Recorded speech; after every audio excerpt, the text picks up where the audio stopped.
Two Girls Run These Worlds. My name is Parker, and I am your storyteller for the night. My pronouns are she, her, they, them, and I'm known as the Pixie Parker on most social media sites. We're going to be playing Tales from the Loop tonight, a fun game set in the 80s, very vague 80s. We're not choosing a specific year, and in the lovely city of Toronto, Ontario, Canada, because I run what I know. We'll be doing a fun, wholesome romp through the city. And so I would love to introduce the rest of the fantastic players tonight. Please tell me your name, your pronouns, and who you're playing tonight, including the playbook. Let's start with Mel.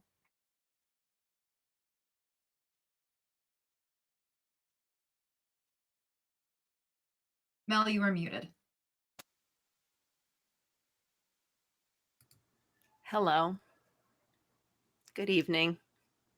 I can tell that I'm a little fuzzy on the screen, so thank you for not being sad that I'm fuzzy. My name is Mel. My pronouns are she, her for the moment. I'm playing Ollie this evening, who is an 11-year-old kiddo who's kind of just icky, like salamander icky. And I'm stoked. This is my first Tales from the Loop game, so I'm excited to be here. Fantastic. Thank you. We'll move over to Natalie. Great. Hi, everybody. My name is Natalie. I use she, they pronouns. You can find me on most places on the internet with Ghost Candle or Ghostly Candle. And tonight I am playing Muse. She is a 14-year-old rocker who's just down to do stuff and raring to go. Fantastic. Next up, Sophia. Hello, everyone. I'm Sophia. Also, she, her, and you can find me on Twitter at Nerdy Teddy and over on Nerds with Dice, where I do lots of great stuff over there. And tonight I will be playing Chelsea. She's the weirdo.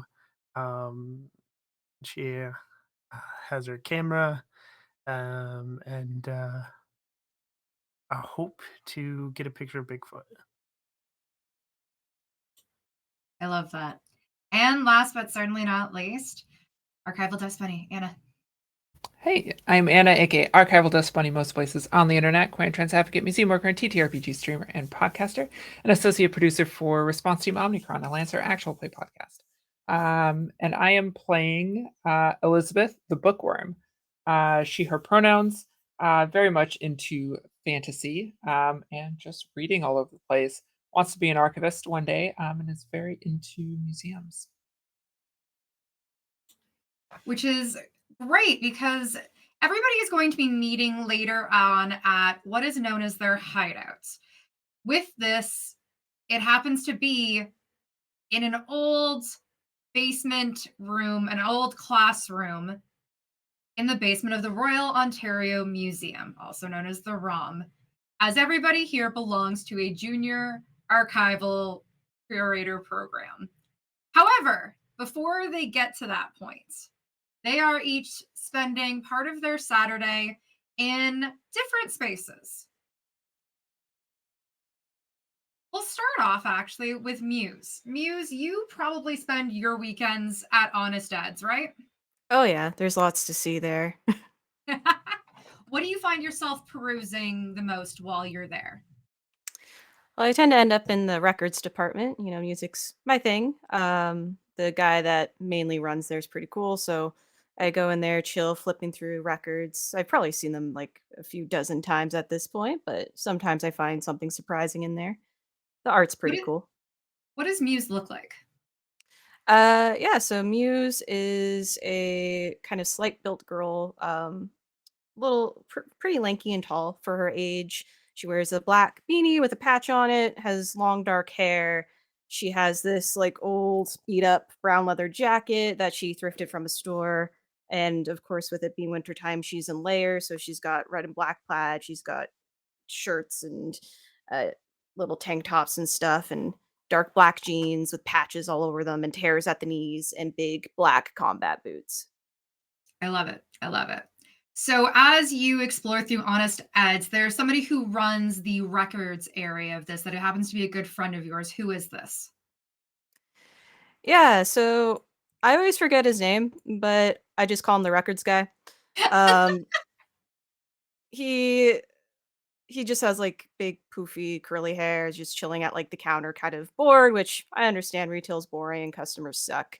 Um, but we usually talk about like any of the new rock albums that come out, any fun thrifty records that may be around, and sometimes concerts that may be coming up in Toronto. Yeah. So oddly enough, it's weirdly slow for a Saturday. You do notice how much it's snowing outside. You think the weather probably has something to do with it. And he comes up. You notice also he never wears his name tag, which hasn't helped with you not remembering his name. Everybody else still has one of those magnetic clip on ones. However, he's never seemed to have put his on to save his life. Muse, Hey, what's shaking? nothing much, just looking around, uh seeing what's anything new or old that may have come in, but I mean, I've got a couple new cassette tapes, really, if you're interested in that. But I mean, otherwise, some vinyls. New stock just came in. We have to organize it still, but nothing too out of the ordinary. What are you looking for? um well, my brother ended up taking my Metallica cassette recently when they went traveling, so I wouldn't mind a new one of those. Rude. Yeah. That's yeah. No, we can do something for you there. Ah, what is up with this weather, anyways? I know it's Canada, but God, does it have to be so cold? Yeah, and everyone forgets how to drive once there's an inch of snow in Toronto, so Feels like there's a lot of ice out these days too. Been seeing that? yeah, I nearly slipped on some black ice coming around like the U of T campus, but Yeah. It's dangerous out there. Gonna turn into an icicle at this rate. Ah, which album are you looking for Metallica? just a recent one. Okay. Goes in, pulls out. Master Puppets is like literally all that's coming to my brain right now, and I don't know if that's chronologically accurate, but we're gonna pretend for the sake of this. Yeah. We're 1980s redacted. It's just the last number doesn't matter too much. All right, anything else I can do for today? Uh, I think that's about it. I can add it to the back to the collection. Rockin'. See you around? Yeah, I'll be back later. Cool. He checks you out, gets you all packaged up and off so you can make your way towards the ROM. We're going to move over and do a joint scene between Elizabeth and Ollie for reasons that I'm sure we'll explain in just a second here. Now, your mom has decided, your mom's working today, and thus has actually dropped you off at the library, the Toronto Public Library, prior to you being able to go over to the Curator Club.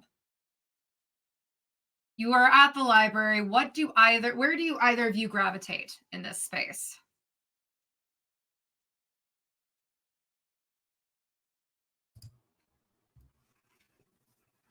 You can go first. Ollie thinks the weather's weird, so they found as many books as they could about that, about like weather patterns and like what like almanacs. There's a lot of almanacs in front of Ollie right now. Perfect. Excellent. And Elizabeth? Elizabeth is at a table nearby. Keeping an eye on Ollie. Big stack of books. I think she has a number of various Lord of the Rings related books kind of stacked up around her. She's creating her own notes and putting together like some family trees and stuff like that. This is a project she's been working on for a while. Now, please describe Elizabeth for us. Yeah, today I think she's in it's kind of like a t-shirt under a like a heavy flannel shirt, some jeans, boots, nothing too flashy, very it's warm for what it is. Yeah. Cool. And Ollie, can you describe how you look? Yeah, so Ollie's got like a bowl cut, just a straight, like mousy brown bowl cut, and a very big t-shirt on. Like so Ollie's also got a pet rat that they're hiding on their person at any given time. And so all of the clothes are meant to accommodate Sprinkles the rat.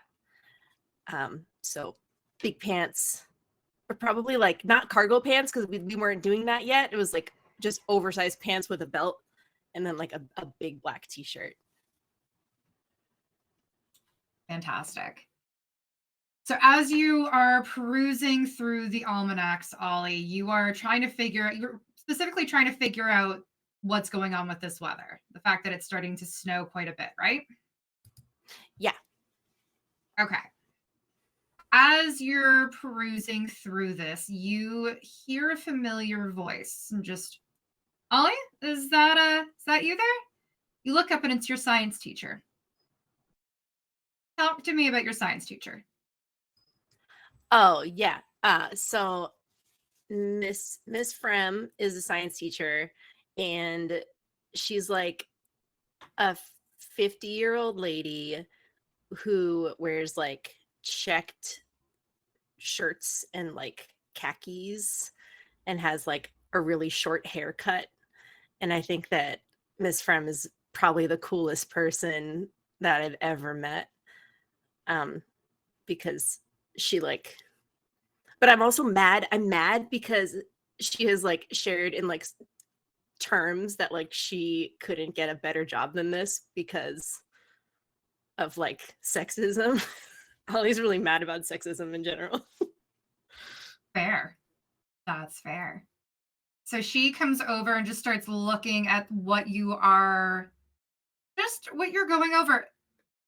Ollie, we're not studying meteorological occurrences. Not until next year. Well, yeah, that's why I had to do it here because we're not studying it in school. So I understand that your curriculum can't accommodate for like meteorological phenomena. So that's why the library has books also. But I just wanted to point out that if you look at the last 12 years at this time of year, this is an uncharacteristic amount of snow. You're not wrong. You're not wrong. Do you have ideas as to what might be causing that? No. And that's really frustrating. Fair. And you can see that she's trying really hard. She's smiling, but she is fighting back a laugh in this. She's finding this rewarding in a lot of ways. Just the fact that you are on your weekend researching something that isn't even getting taught yet. Do you find it fun for studying these sorts of things? Is this something you want to pursue? Meteorology? No, not in particular, but studying anything is the only way that you learn anything. So very right indeed there. I admire your pursuit of knowledge. Right back at you. Well, keep up the good work and I'll see you Monday. Okay, have a good weekend. You too. Continues walking off. Meanwhile, Elizabeth, you are head nose deep into everything with your stacks of books surrounding you. Do you perk up at all when you start hearing Ollie talk at all? I listen in. I try to keep my face in the books though, because I don't want Ollie to feel like I'm hovering or like I'm too big of a presence in that. So I'm listening. I'm keeping an eye on it, but doing so Yes, discreetly. to confirm, the two of you are siblings. Yes. And thus don't want to seem like the helicopter sibling who's watching over everything that they are doing. Yes. It's my job to watch over Ollie. But yeah, I don't want to seem like I'm doing it all the time. So, as you're eavesdropping, but you're still trying to keep yourself very much in tune with your books, you feel something back into the chair and abruptly shake you for a second. You look around and you notice that there's somebody who's cleaning just kind of sweeping through the library, didn't seem to realize where they were walking in and bumped into your chair. You recognize this individual. This is Jeffrey. He works typically at the school, but it seems like he works extra shifts at the Toronto Public Reference Library as well. Oh, sorry about that. No worries. Just... And then she kind of trails off and turns back around awkwardly. She had turned around ready to apologize herself, and then seeing who it was, decided not to. You all right there, miss? Yes, I'm just busy. That's all. Right. I've seen you at the school before, haven't I? Yes, I do go there. Okay. Right. Well, enjoy your reading. It's a lot of books you got there. Yeah. Thanks. I kind of turn back around and go back into it. Ollie just starts kicking your chair under the table. Stop that. Who's that? Janitor for my school. Then why were you being so weird? We'll talk later. Don't worry about it. Okay. And the janitor has walked off at this point and leaves you to your studies, the both of you. We're going to fade over to Chelsea. Chelsea, you're still at home. You just kind of killing time in your room. What do you do typically on a weekend before you go out to the club, to the Junior Museum Curators Club? She just got probably a couple of like new issues of Weird Tales that she's thumbing through on her bed. Okay, cool. Your brother Colton also happens to be home. You can hear him playing something like music loudly out of his room. It's probably getting a bit frustrating just because it's that not so loud that you can make out the lyrics, but it's loud enough that it's pervasively there. And you remember something. There was something that somebody had passed off to you yesterday during school. James, one of your classmates. He said he had told you a story once, and he may have proof about it finally. And so you remember that there's an envelope in your backpack that you had shoved away in between classes to look at later. She'll roll off her bed and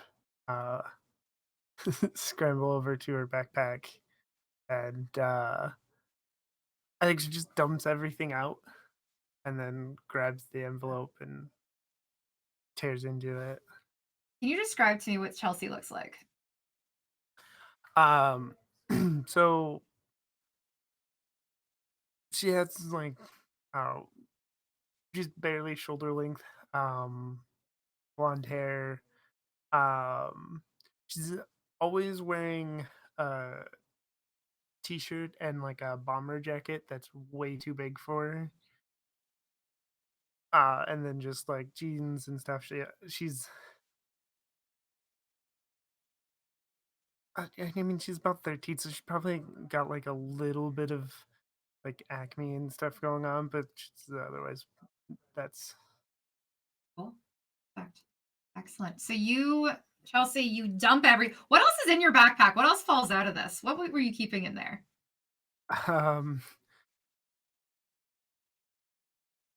There is probably like a couple of the more than a couple, like a handful of the like containers for like old film, the old ones that used to get the little plastic things.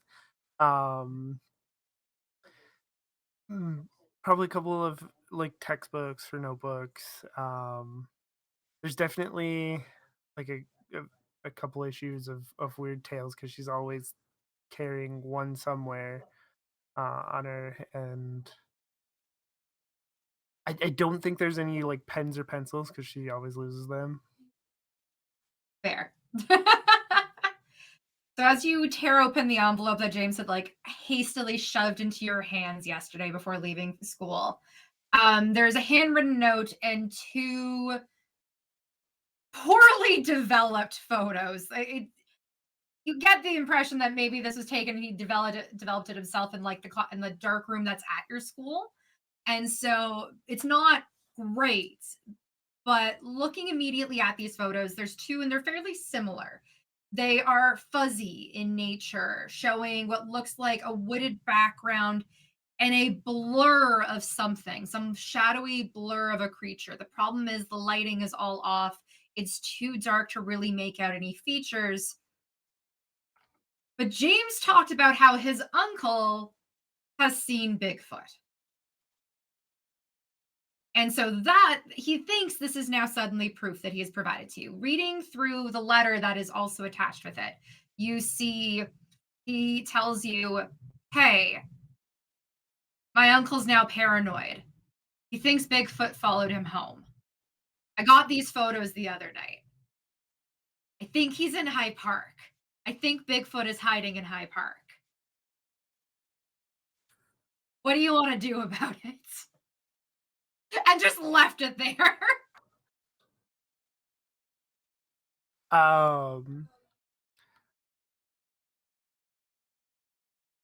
So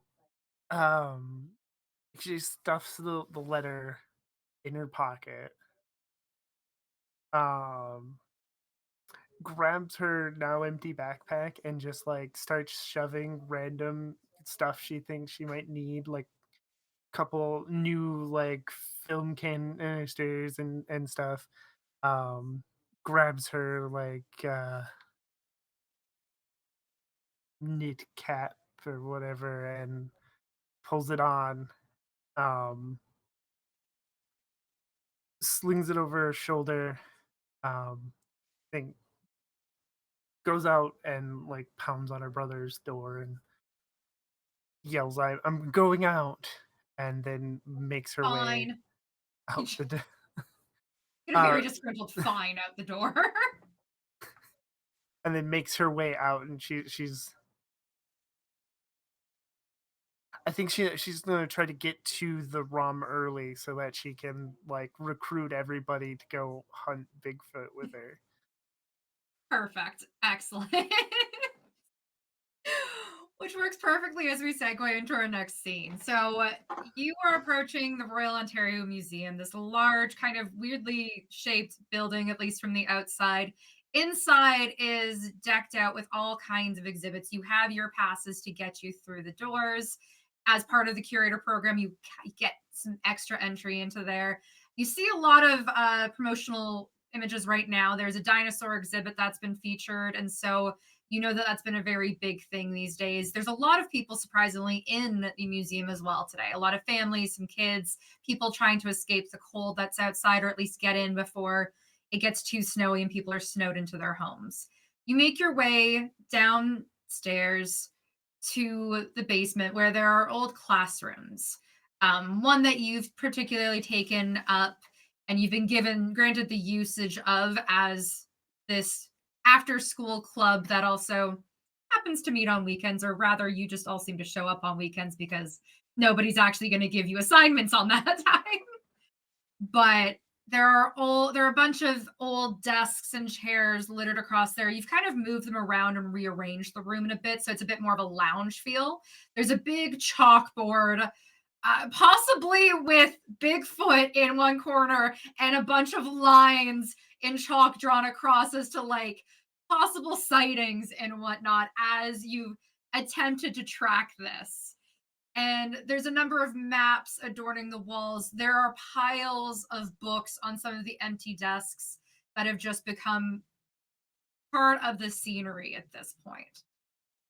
We'll say Chelsea gets there first, beating out everybody else. What is everybody else like? Is Muse the type to show up late, or are they more on time for this sort of thing? Muse probably a little late. She's trudging straight through the snow from down, from Honest Ed's. Fair. A little bit late. Ollie and Elizabeth, what about you two?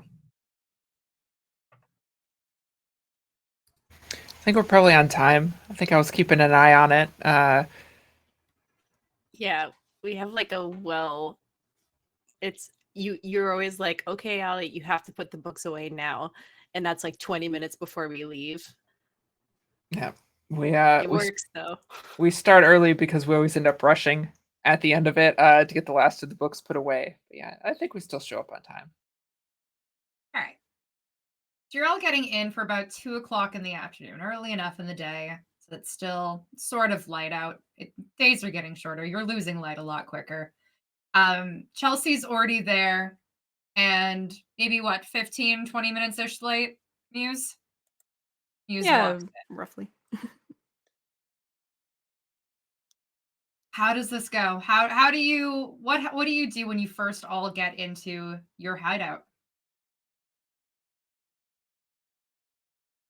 I think when I step in, I drop a bag of books that is probably heavier than it should be. That messenger bag is the seams look in danger of coming apart from how heavy this bag is. But it's pretty standard for her. She often has that.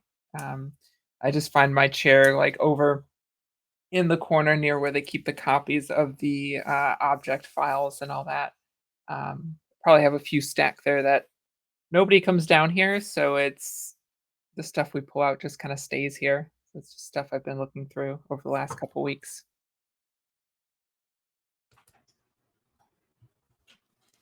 I think probably the first question Ollie asks Chelsea anytime they see her is, did you find Bigfoot yet?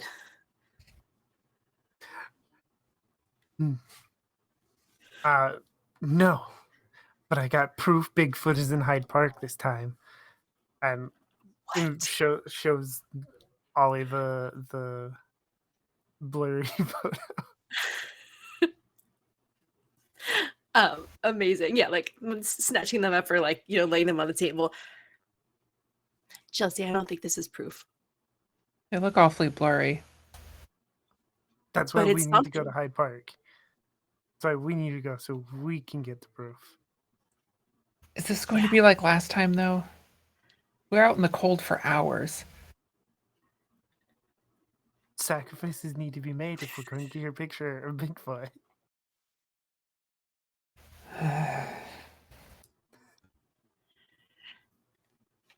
Muse, I Elizabeth, think it's a great time for you to show up at the sacrifices need to be made if you're going to find a photo of Bigfoot. I think that is probably the moment at which you walk in. Sorry, Ollie. Uh, what are you all talking about? What sacrifices? Another afternoon out in the cold air to try and find Bigfoot. And I just kind of like head back, trot, big steps over to my chair, heavy boot, and sit down. All right, what's the plan this time?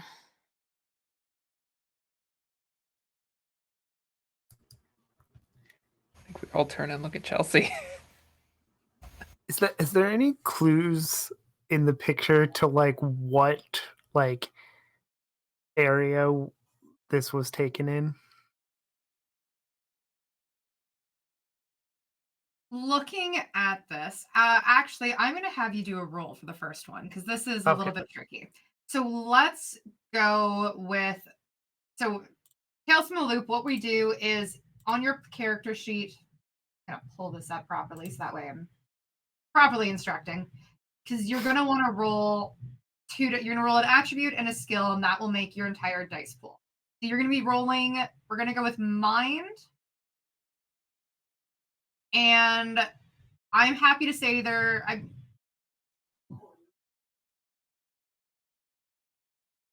it's really comprehend in this case because you're trying to understand the clues within the photo. And so that'll give you, looking at specifically Chelsea's sheet, mind, you've got 3 dice, comprehend, you've got 4. And so you're going to roll 4d6, and as long as we get 1 6, it's considered a success. 0 successes. That's okay. So there's not really, this is a really grainy photo. there's not much to go off of here. And so it's hard. You can tell that this is the park. There's a lot of trees. You can tell it's a park. But it's really, you're basing this off of what James has told you in his message.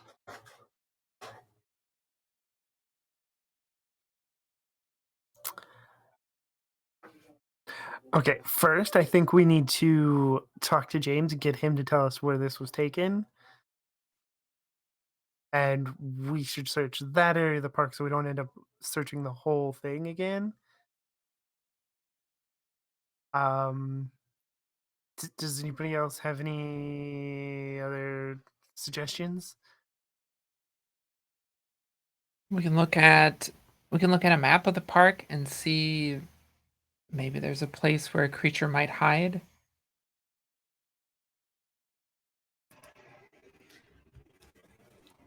I can sneak into the break room and get some hot chocolate so we're not that cold. That sounds like a wicked plan. Normally I would be against that, but if we're going to be out there for hours, I actually think that's a good idea.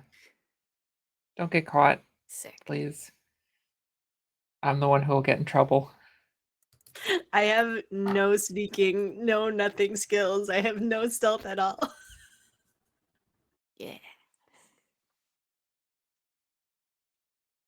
This is going to be great then. Influencing the youngest for safe crimes. Perfect. What could possibly go wrong?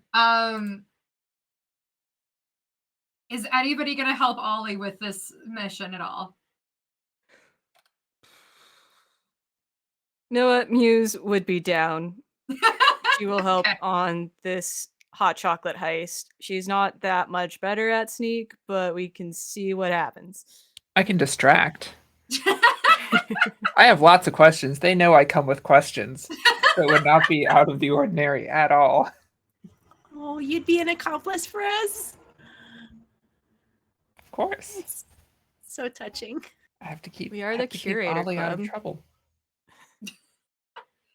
So what I'll have you do is select one of you that is going to roll body and sneak, and then they can add +1 die depending on whoever's helping and however they're helping. It's just one additional die that you get for doing help, but still an additional die.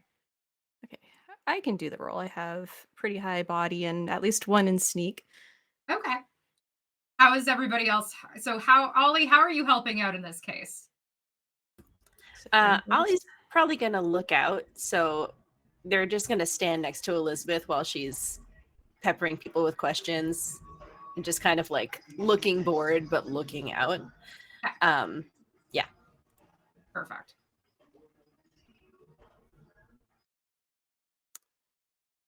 Nope, no successes. This is great. Great. This is doing great so far. For the record, there are ways that you can use. You can either use a luck point, because some of you will have luck. The younger you are, the more luck you have. You can spend a luck to re-roll your failed dice. Once you spend, you can only do that once, but per roll if you felt like it. But you also could choose to save that for right now as well. But I'm letting you know that that's possible. There are other ways to also help guarantee success. However, I feel like stealing hot chocolate is not the way to do that. You're not about to get injured doing this. I hope not anyways. Fairly early in the night still. So you, Muse, you try. But the problem is door's locked. That's a Go problem. figure. Yeah. This is annoying. Why would it be locked? Why would they keep the staff room locked? That's just rude. Yeah, don't security need hot chocolate once in a while? Jeez. So unfortunately, there is no hot chocolate to be found. You can head back to your hideaway. Chelsea, I'll say for the sake of this, you do have you have a bunch of maps in there's a lot of things you have access to within this like junior curator program. Maps, believe it or not, was something that easily is there purely because this is also a tourist destination, and therefore they had maps on other tourist destinations. And so you've got a loose map of High Park, so you have something to at least bring to James with this. This is going to count as an item. If you use this map in any of your roles, you can actually add a +1, I'm going to say. So it'll help you point things out. Okay.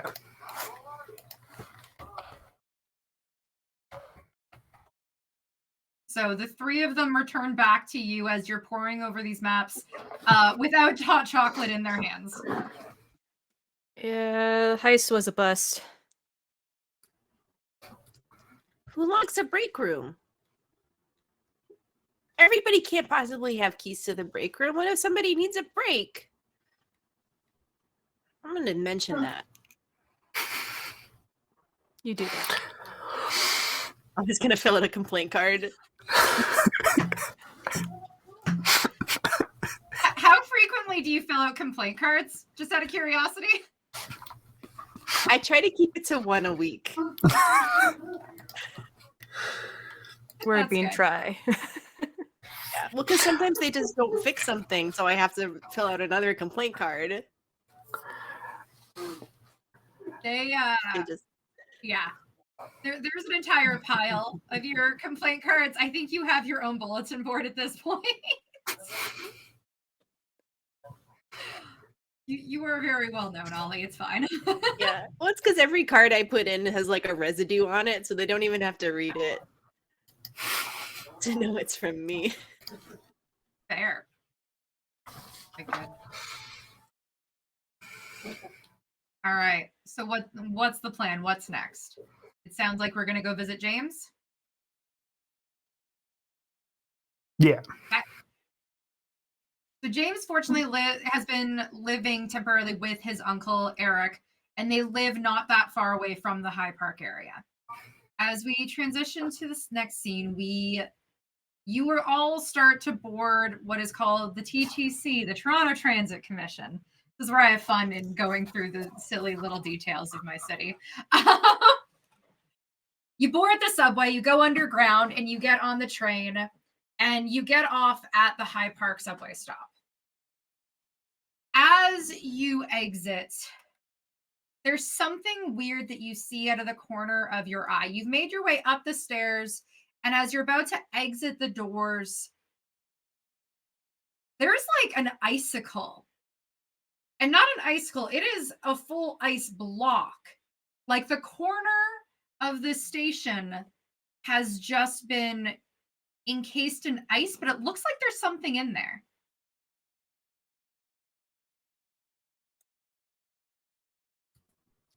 Elizabeth, look at that ice. I see it. What? Looks like there's something in there. I want to know what's in there. I will march up to it and try to look at what's in there. Yeah, Muse follows in step. Just Muse, be careful. We got it. So, sorry, what are you using to, what are you looking at this? Are you just approaching it? I'm just approaching it. Cool.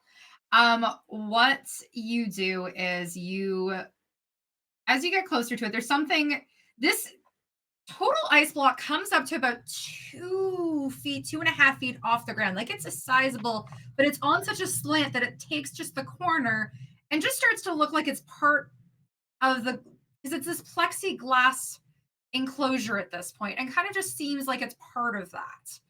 And so as you get closer, you do see there's something in this. What is this? It is humanoid, but small. Not like a child, though. They've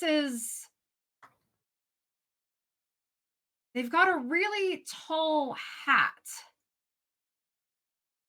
That you can see. That seems to actually be a good hat. Like half a foot of them is, or almost a foot of them is that hat. And you see these kind of shrunken humanoid features dirtied underneath there. It's hard to make out as the ice isn't completely clear. It's got this sort of opaqueness to it. But there's something in this. Nobody seems to know. Everybody else that's going through this station does not seem to notice this. They don't seem to care. They don't seem to realize that there's this giant hunk of ice in the corner of the station. I'm gonna take a picture Okay. just because that's sort of what Chelsea does. That is what Chelsea does. I love it. I love it.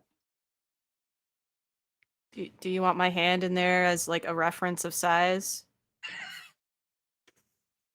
Yes, yes. Okay, hang on. Is that good? Perfect. It'll As later you're- come out blurry. As you're standing up right next to this thing, Muse, you kind of also get a good look at it. You realize that whatever this creature is, it's grasping onto something in one of its hands, and it looks like a bunch of branches. Huh. You see that's holding some sort of branch or something in there? And I kind of get a little closer and scratch at the ice a little bit. Yeah, it looks like bush branches, like like they had gone through bushes. You see, like it's winter, so all the leaves are falling off, but you see those kind of like the little twigs that kind of come off that would have the leaves kind of blossom from it, typically. Well, I guess whatever this little thing is, it came from a bush somewhere, probably up in the park. This is so weird. Crouching down in front of it, if I pull out my Book of World Mythology, kind of flipping through it, do I anything pop out? I love that you have this book of world mythology. Do me a favor. We're gonna roll for it to see if you can find the right page for this. And you'll be using your item. Mind and I'd say either investigate or comprehend based on how you think you're kind of approaching this. Okay. They're both the same for me, but I'll do investigate. And it's the 2 bonus die for my item. Yes. 2 successes. 2 successes. Very good. Their first successes. Excellent. Perfect. And that is with investigate. Cool. Because you'll actually get to be able, you can take some of this. Okay. So when it comes down to this, you'll be able to ask one additional question and get a +1 die on one roll when you use that information. By the way, that's what you get with the extra success, especially when this is investigate roll. So going through your book, you're leafing through your pages, and you find something. If this is like based off of the size, based off of the features you can make out, there's a gnome encased in ice here. Getting to that page, I stop and stare at it for a moment, head cocked to the side. I'll just hold the book out in front of everyone. I think it's a gnome. I mean, one of those garden statue things that are kind of creepy. Kind of. The actual mythology behind them is a lot creepier, but similar.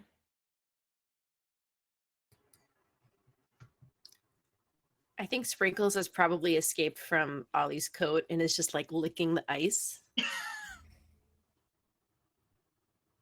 These feet are too little. Chelsea, these feet are too little. This isn't a big foot, it's a little foot.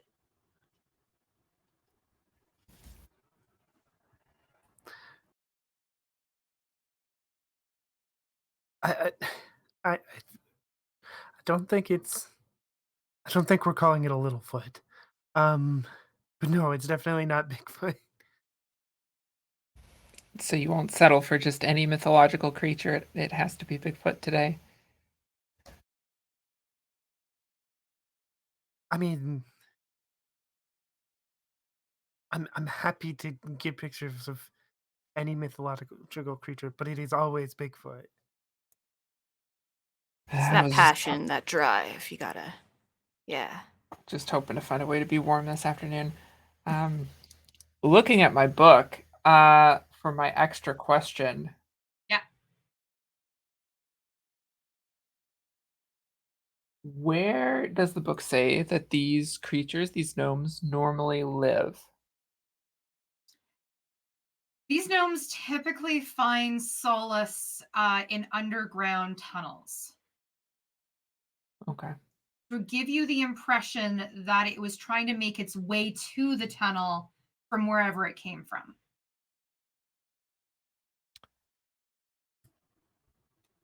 I think it may have been running. Something may have been chasing it.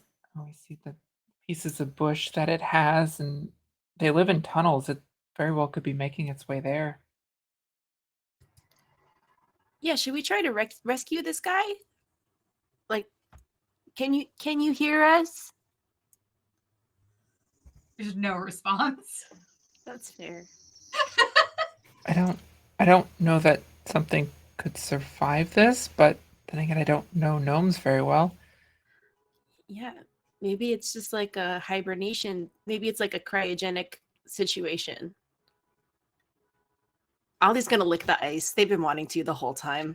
Ollie, please don't like that. Don't you put it in your mouth. Is it regular? Sorry, I'm getting over the "don't you put in your mouth" reference.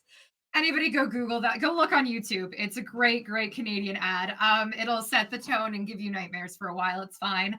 Ollie, I'm going to give you a choice here.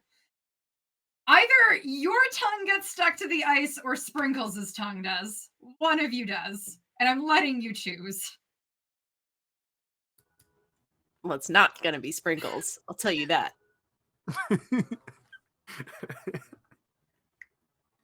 Hey guys. I'm really sorry. Ollie, this is the second time this week. We don't have any hot chocolate. I'll start looking around for something warm. Yeah, just trying to, breathe on it for right now, Ollie. Yeah, I'm like cupping my hands around the ice, like. You know that there's a convenience store nearby the exit, and therefore you're able to go in there, purchase a hot chocolate, and come back and pour it onto This Ollie's eating tongue. and eating into my allowance. This keeps happening. I pull 2 quarters out of it takes a couple minutes, but I pull 2 quarters out of one of my pockets. Thank you. Just keep your allowance. It's fine. But I just try to tuck them into her boots. Does the ice taste magical?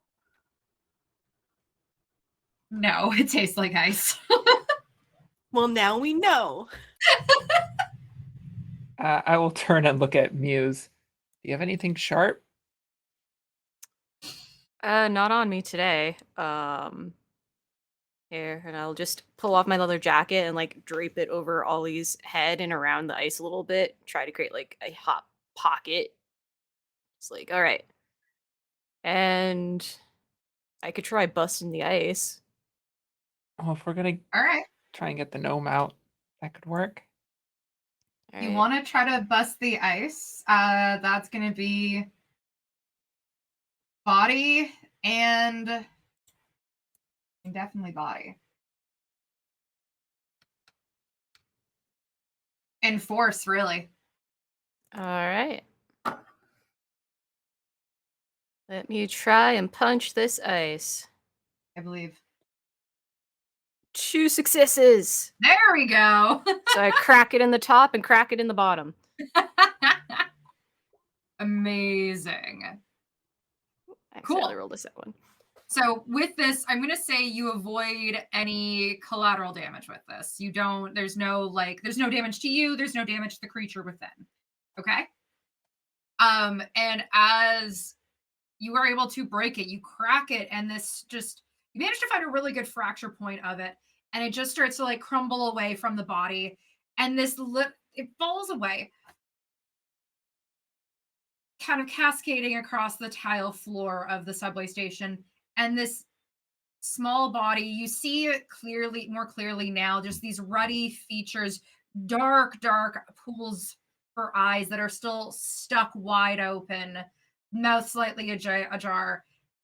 And he just falls back, kind of body still completely in this still state. Completely adorned in what looks like simple cotton clothes, dark cotton-like materials. Definitely not good for withstanding ice or cold temperatures whatsoever. Clearly not meant for that. All held together by a belt, these little leather boots on his feet, and he just appears masculine in certain features, but who knows? It's a gnome. Never met one before. And it just falls into the back corner and kind of leans there for a moment. I don't know if this is that hibernation you're talking about, and I pulled my jacket off Ollie's head, make sure they were okay after that break, and then put it back on.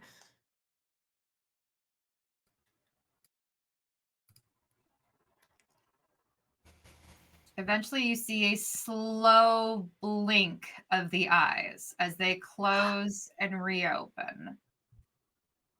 Oh man.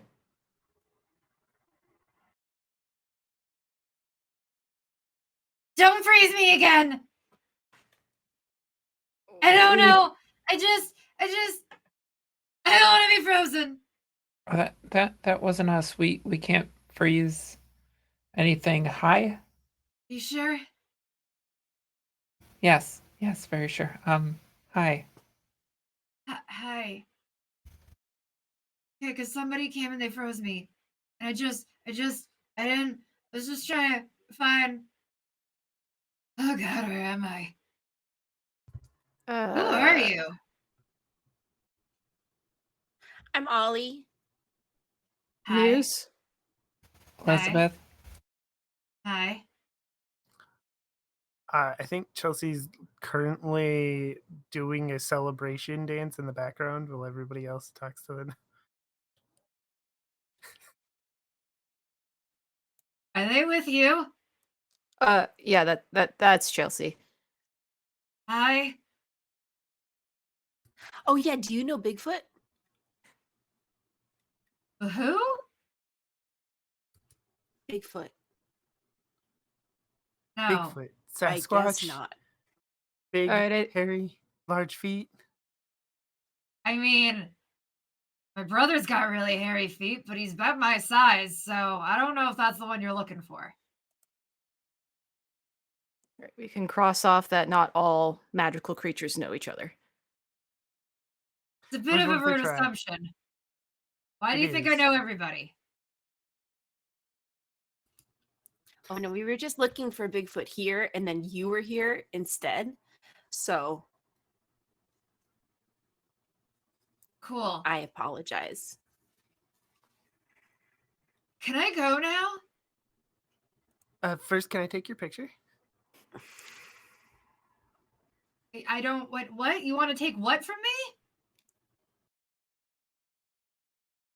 I don't. What are you trying to do to me? It's a picture. Press this button, and then it takes an image of you, like about like I have proof that you exist later, but like it doesn't actually do anything to you. Okay. It just Okay, that remembers. seems weird, but cool. Sure.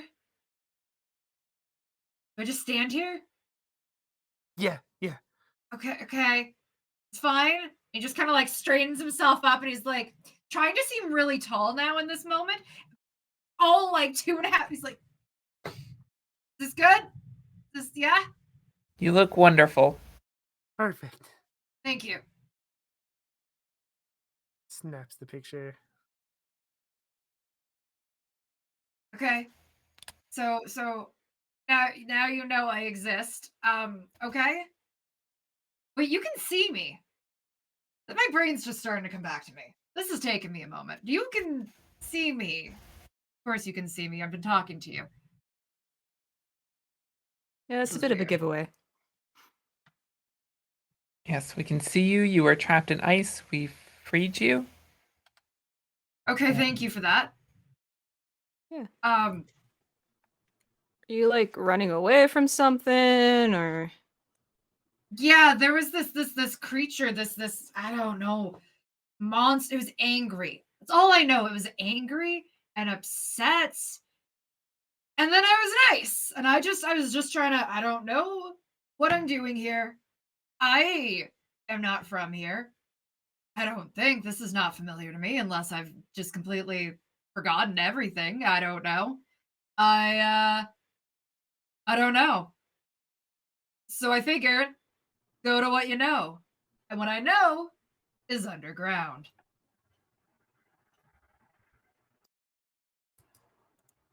I go, Yeah. I don't think you can get to where you want to go. I think we got to find you like a way, because this is just a tunnel. You can get to other parts of Toronto. Do you know what Toronto is? no. What's Yeah. a Toronto? I don't think that's going to help you then. Chelsea, are there tunnels in the park?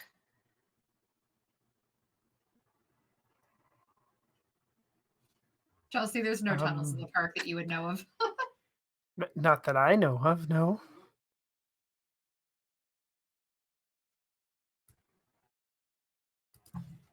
Okay, here's another question. Do you know how to freeze somebody into a block of ice? Is that a skill you have? Me? Yeah. No? Okay. Why? Do I look like I have magical ice powers or something? A lot of things right now are new to me. I'm just trying to get my bearings. A lot of things are new to me right now, too. I feel you. Yeah. So we would love to get you home, right? That'd be nice. You sure my home isn't underground? I don't think it's in this ground. Yeah, I don't think it's in the TTC, but do you mean, it might remember where be. your home is? What it looks like? Bunch of tunnels. I'm normally underground. Ah, well.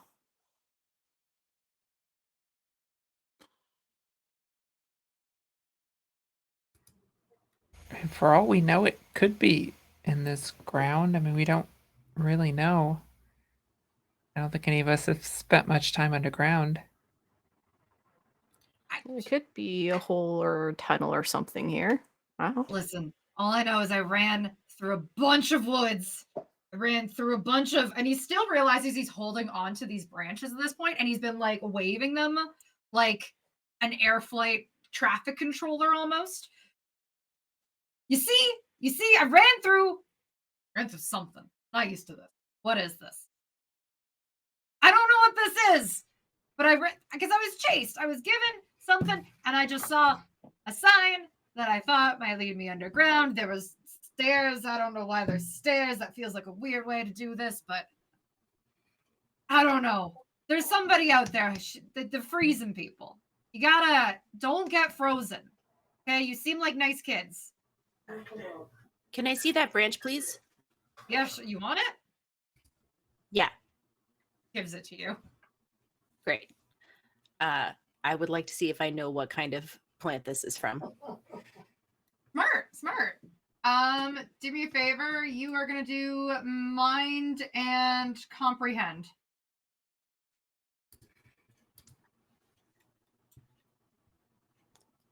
Boop. No. Of course not. Why would that be a success in this? Hard to tell because there's no leaves on it. So it gives you a bit of a disadvantage in this case. Okay. Ollie's gonna like experience this twig as much as they can. Like they're gonna smell it, they're gonna break it open, they're gonna taste it. Tastes like sap. I don't know. It's good. I can't really, my tongue doesn't really have sensation, so that's probably why it didn't work. Why doesn't your tongue have sensation? I tried to lick your ice prison. Why did you I lick did. me? Well, not you. I would never lick you. You're a stranger. Yeah, and you don't go licking strangers. Wait a second. I'm going to use a luck point. I really want to know what this plant is. Okay. So I'll let you re-roll. And you get 2 successes. Okay. Oh my goodness. So this branch, you recognize it as being it's more, there is this series of like, it's not a hedge maze, but there's a hedge circle within High Park. You know, it creates this like this circle that's like open in certain parts, and then there's this really big maple leaf actually in the middle of it. And you recognize that these branches are from these hedges, as in somebody ran through these hedges and got stuck in them and broke through them. Because you can see, even looking at them, there's a little bit of green to them, which means they were like, they struggled in there and pulled them with it. These were not dead branches. Which also means this little guy's probably strong. Nod of acknowledgement. I know where these are from. They're from the park. Scene of the crime. Maybe this monster is the Bigfoot you're looking for, Chelsea? Can Bigfoot freeze people? Not according to my research, but issue 40 of Weird Tales, Monster of the Frozen Lake, it froze people. I bet that's what we're dealing with. Sounds pretty gnarly. You can have the rest of the cocoa. Oh, okay. No, not you. Sorry, my sister. Oh, fine. No, See how it but is. you can have it. It feels rude to take it away from you. And I No. will hand it. I'm good. Should I follow you? Only if you want to. Did we get your name? No, you've never asked my name in this entire conversation. I'm sorry. What is your name? Mac. Mac. It is a pleasure to meet you, Mac. We're Likewise. this is a little strange for us, so I apologize that we are not on the best of our manners. Whether or not you want to follow us is up to you, but it does seem like we're going to the park. Chelsea really wants to find Bigfoot, and this is our current lead. I'm And your hey, current maybe- lead. Part of it. And hey, maybe going back to where you came from takes you back to where you meant to go. You know what? Not a bad idea. Maybe I will follow you along. Maybe this could be the start of something really good here. Okay, you convinced me. I'm coming along. Rad. All right. Well, let's get up these icy steps and get to the park. All right. As we're headed to the park, Ollie's just gonna go next to Muse and be like, "That was so cool how you broke that ice with your bare hands. That was like, that was like watching Chuck Norris." Well, you know, it's me. Awesome. As we transition, we head over to the park. It is this wintry wonderland at this point. Snow is completely covering the ground. The trees are bare, but there are winding paths that lead you all the way through, whether it is along the roads that are blocked off on weekends or the trails that lead through the woods. You are able to make your way. Are you heading specifically to where like where the branches were found? Like where the branches are from, rather? Yeah. That seems like our only lead at the moment. Okay, cool. So as you make your way there, it is starting to get a little bit darker too. And as you make your way deeper and deeper, it's getting more dusk-like outside. Just the sun is starting to set. These days are shorter. And as you approach the circular hedges with the very clearly Canadian maple leaf emblazoned within the center, built in there, which has been cleared out because they've tried to clear they've tried to clear and salt all of the pathways because, come on, safety first. That way nobody slips and falls. You see faint glowing come from over there.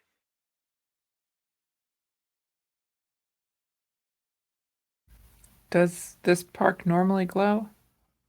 No. Yeah, I don't think there's any light shows that are displayed right now.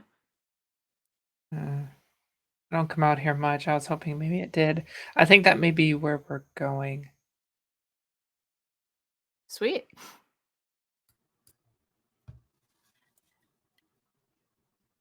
You approach the I was going to glowing. ask the gnome. Yeah, I was going to ask the gnome if that's like a familiar shade of glowing. If it's not a light, I don't think it's not going to be familiar to me. I'm sorry. Oh, right, because you're from the dark. Yeah.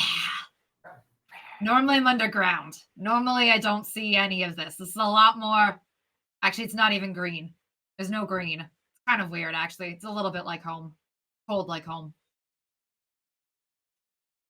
Let's be careful. I mean, it's an adventure, and we should definitely go on it, but let's be careful. Ollie, stay close. Take your hand. Hold on tight. And do we try and sneak? I guess we try and sneak. Look for a bush. That sounds like the right. Okay. Can everybody then roll? Everybody who's going to be trying to sneak, roll body and sneak for me. This is If gonna anybody go gets more great. than one success, it'll count carry for the rest of the team. So I got a success on a single die. listen, sometimes all you need is one. I love it. Okay. Ollie. You know No. what? Fuck it. I'm going to use another point. Life is short, baby. Life is short. No, still no. Thank goodness. So, for the record, because you can't see the dice rolls in this, everybody succeeded except for Ollie, who then used a point of luck and still did not succeed. Which feels on brand for Ollie to some extent here, if I am at all understanding. And so, with this, Chelsea, Muse, you two are able to you go around the sides of this and go in kind of like you're flanking this glowing whatever it is. Elizabeth, you've got Ollie in hand. However, there's two things that make it very difficult sometimes to keep hold of Ollie. One is the fact that they are particularly sticky at all points of time, and sometimes that turns into slippy. And also random patches of ice that did not get salt on them. So as you are stealthing your way and trying to sneak up towards whatever this is, Ollie manages to completely slip from your hand and slip on the ice with a loud thud. I'm okay. Are you sure? Are you hurt? No, I'm okay. I just got that hand, when you hit your hands on the ground and it stings. That's it. And I'm explaining this at full voice. Yeah. Shh. Shh. Muse and Chelsea just waving at you from the sidelines. For the record, Mac has decided to hang back and is just watching this at this point too. Just, okay. This is weird, but okay. Just having his own side commentary, watching. Oh, maybe they didn't hear us. Can you get out? Yeah. And I check on Sprinkles to make sure that didn't land on her. Sprinkles is She's fine. All right, we're good. You're good. You're together. Are you all trying to approach at the same time, or are you going to allow other people to go in first? I feel Muse would take lead if everyone is willing to let them. Sure. All You're right, you're kind of the Muse tough one of the group. tries to be, so she will take lead. Approaching, you approach it. The glowing, you realize how close it is to the ground. Like something on the ground is glowing. As you get closer and closer to it, you realize at first you thought this was just the snow that made it look like this, but the glow is actually, it's emanating like a light blue light. And what you've realized as you've gotten closer is it's something else that seems to be captured within ice. It just happens to be glowing. This is real weird. Is there like a branch or something, like a loose stick I can kind of take and try and poke at it? Yeah, easily. Cool, then I take a stick and poke at it. Okay, so you take a stick and you poke at it. It's ice, similar to everywhere right now. As you poke at it, like the impact makes the glowing stop for a second, then come back when it lifts. Weird. And I take my hand and try and brush away the snow, trying to uncover. Okay. Similar to the other ice block, you see it's not completely translucent. It's foggy. You see something that cannot be more than 8 or 9 inches in length. And it's not a butterfly or a dragonfly, but it's got wings of some sort, it looks like.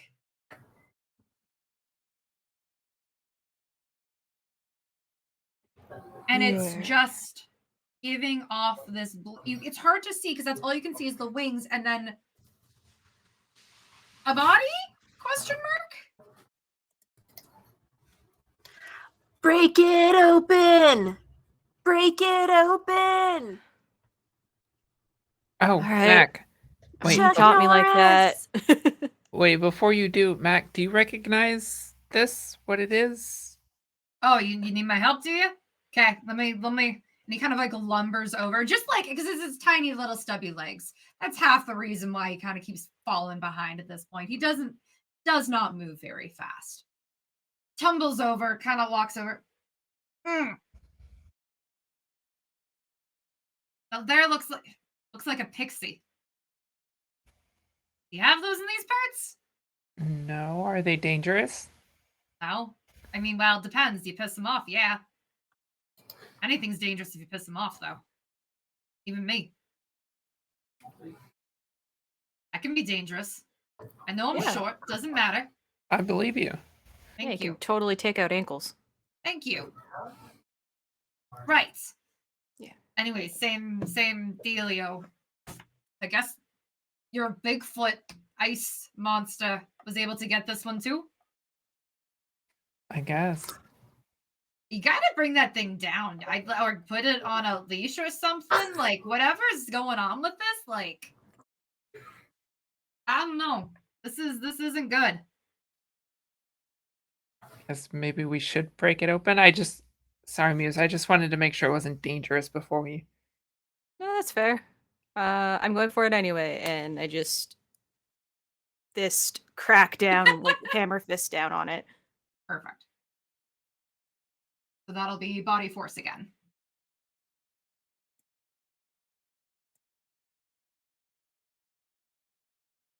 No successes. Ah. Little harder out here in the cold. Ow. That he got me out before? Yeah, but you were in like a bigger, longer slot of ice. There's weak points. Yeah. Ow. Yeah. No, sure. I believe you completely. Yeah, that's weird. He just kind of like kicks at it a little bit. I don't know what to tell you unless you've got a big bonfire somewhere. I don't know how much you can really help for this little one. Is the block of ice attached to the ground? Like, can you pick it up? Yeah, you could. So I think Chelsea wants to try to pick it up and like drop it on the ground to see if it'll break. Okay. Sure. That is still going to be body is a physical action, and if you want to use move because it is kind of movement in that way, like you're using force, like you're using gravity a little bit with this, I would say you could go ahead and use that. And if somebody wants to help, you can get a bonus die. Yeah, Muse So will maybe, help like- because she was right there. I like breaking Okay. stiff.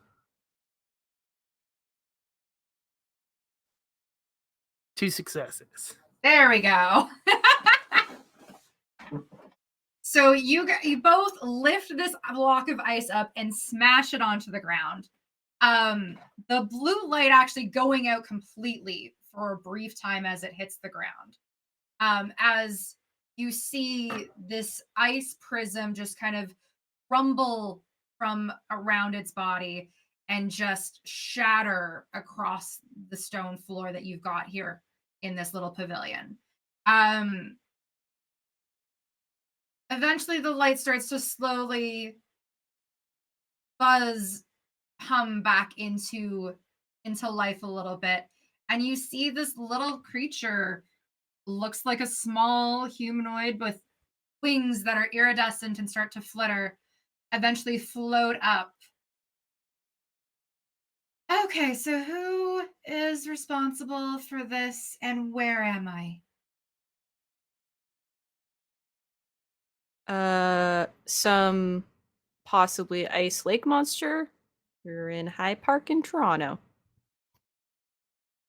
I don't know what most of those words meant. I guess they are a combination.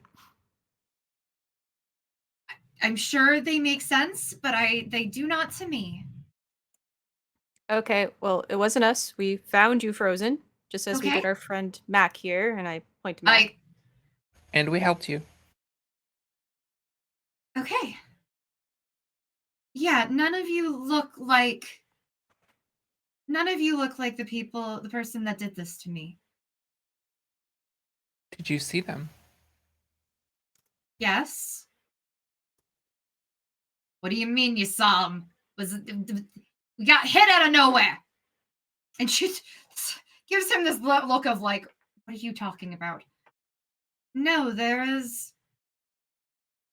Oof. And she goes and kind of holds her head as if having a headache. There's some sort of portal. Portal. Something that opened up. When I came through, there was water. Surrounded by water. And then out of nowhere, she just lost it. I don't know who she is, but she froze me, and that's all I know. And then I fell, and there you found me.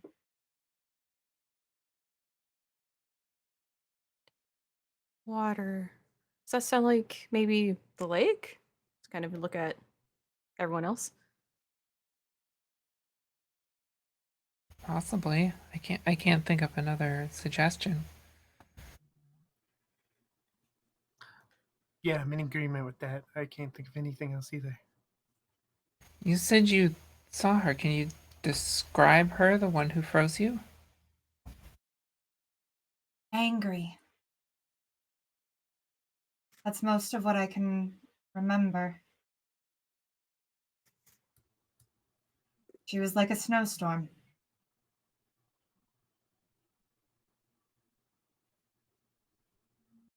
Snowstorm. A snowstorm.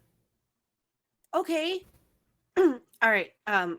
Ollie's gonna try to remember like all of the weather reports from this morning, like where this storm was like supposed to have originated from, like which direction. So what I'm going to take this from earlier. So from what you were reading earlier, you know that the storm was making its way across the Lake Ontario, that is actually just south of where you are right now. It's probably about a 30-minute walk to get to the water. And along the water, there's the harbor front, and there's also Ontario Place, which situates right at the edge there. I will explain that that's where the storm came from, Lake Ontario. But that's very far from here. You think you just got like turned into an ice block and then just got like punted to the park? No, what do we think about that? I went towards the trees. It's where I normally live. I normally live amongst flowers, the trees, and not normally in such a frozen wasteland, but I went towards what felt like home.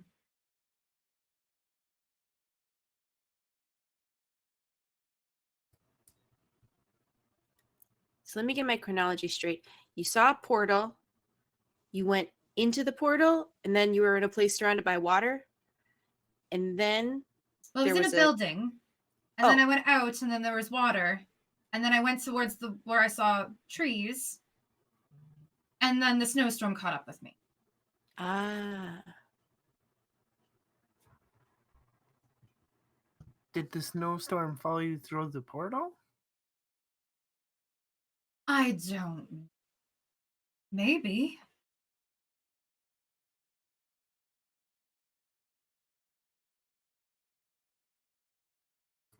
Elizabeth, what do you know about portals? Is that a thing?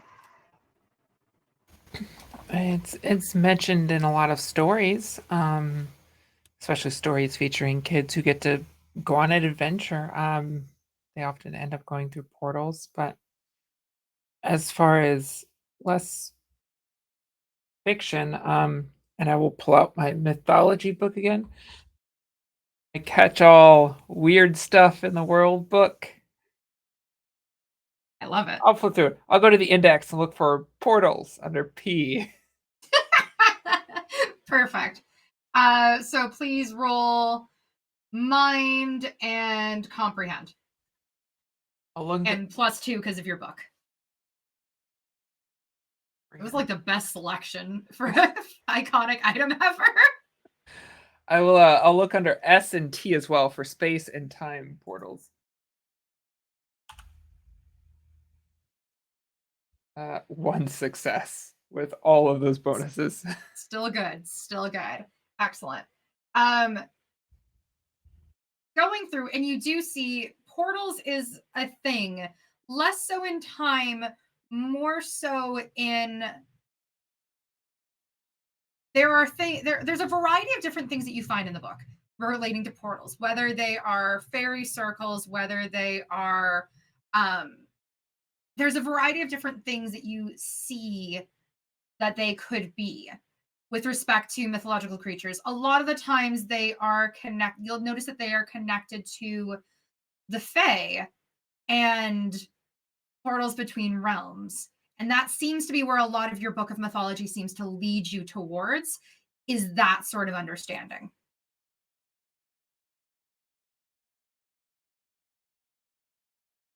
A lot of what's in here is lining up with what they were telling us, that it's somehow our world is connected to another. So whatever is freezing these things, it must have come through that as well. So we can chase that down. There's always the opportunity to go through the portal, but that could be dangerous.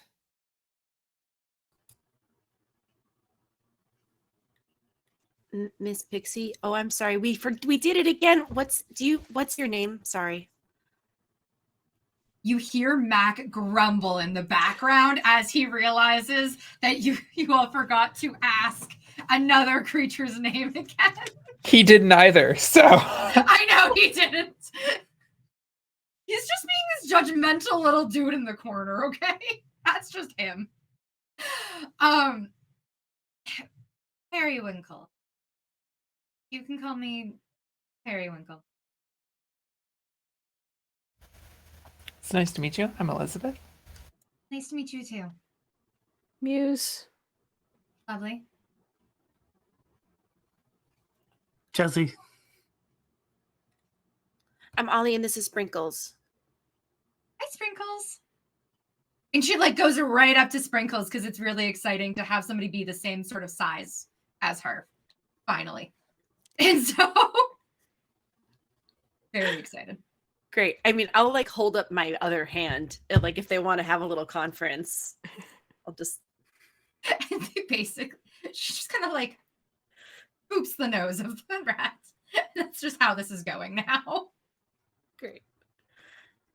Well, Alright. since she's right by my face, I'm going to ask, can you take us back to the portal? Yeah, I think I can. Yeah, if you can be patient with me, I think I can do that for you. Yeah, let's go. And you see her kind of turns around, looks this way. And she flies off as you see this faintly glowing blue light start to lead you down a variety of trails through the park. Kind of taking you down towards the edge. You hit some of the major roads. You hit Lakeshore.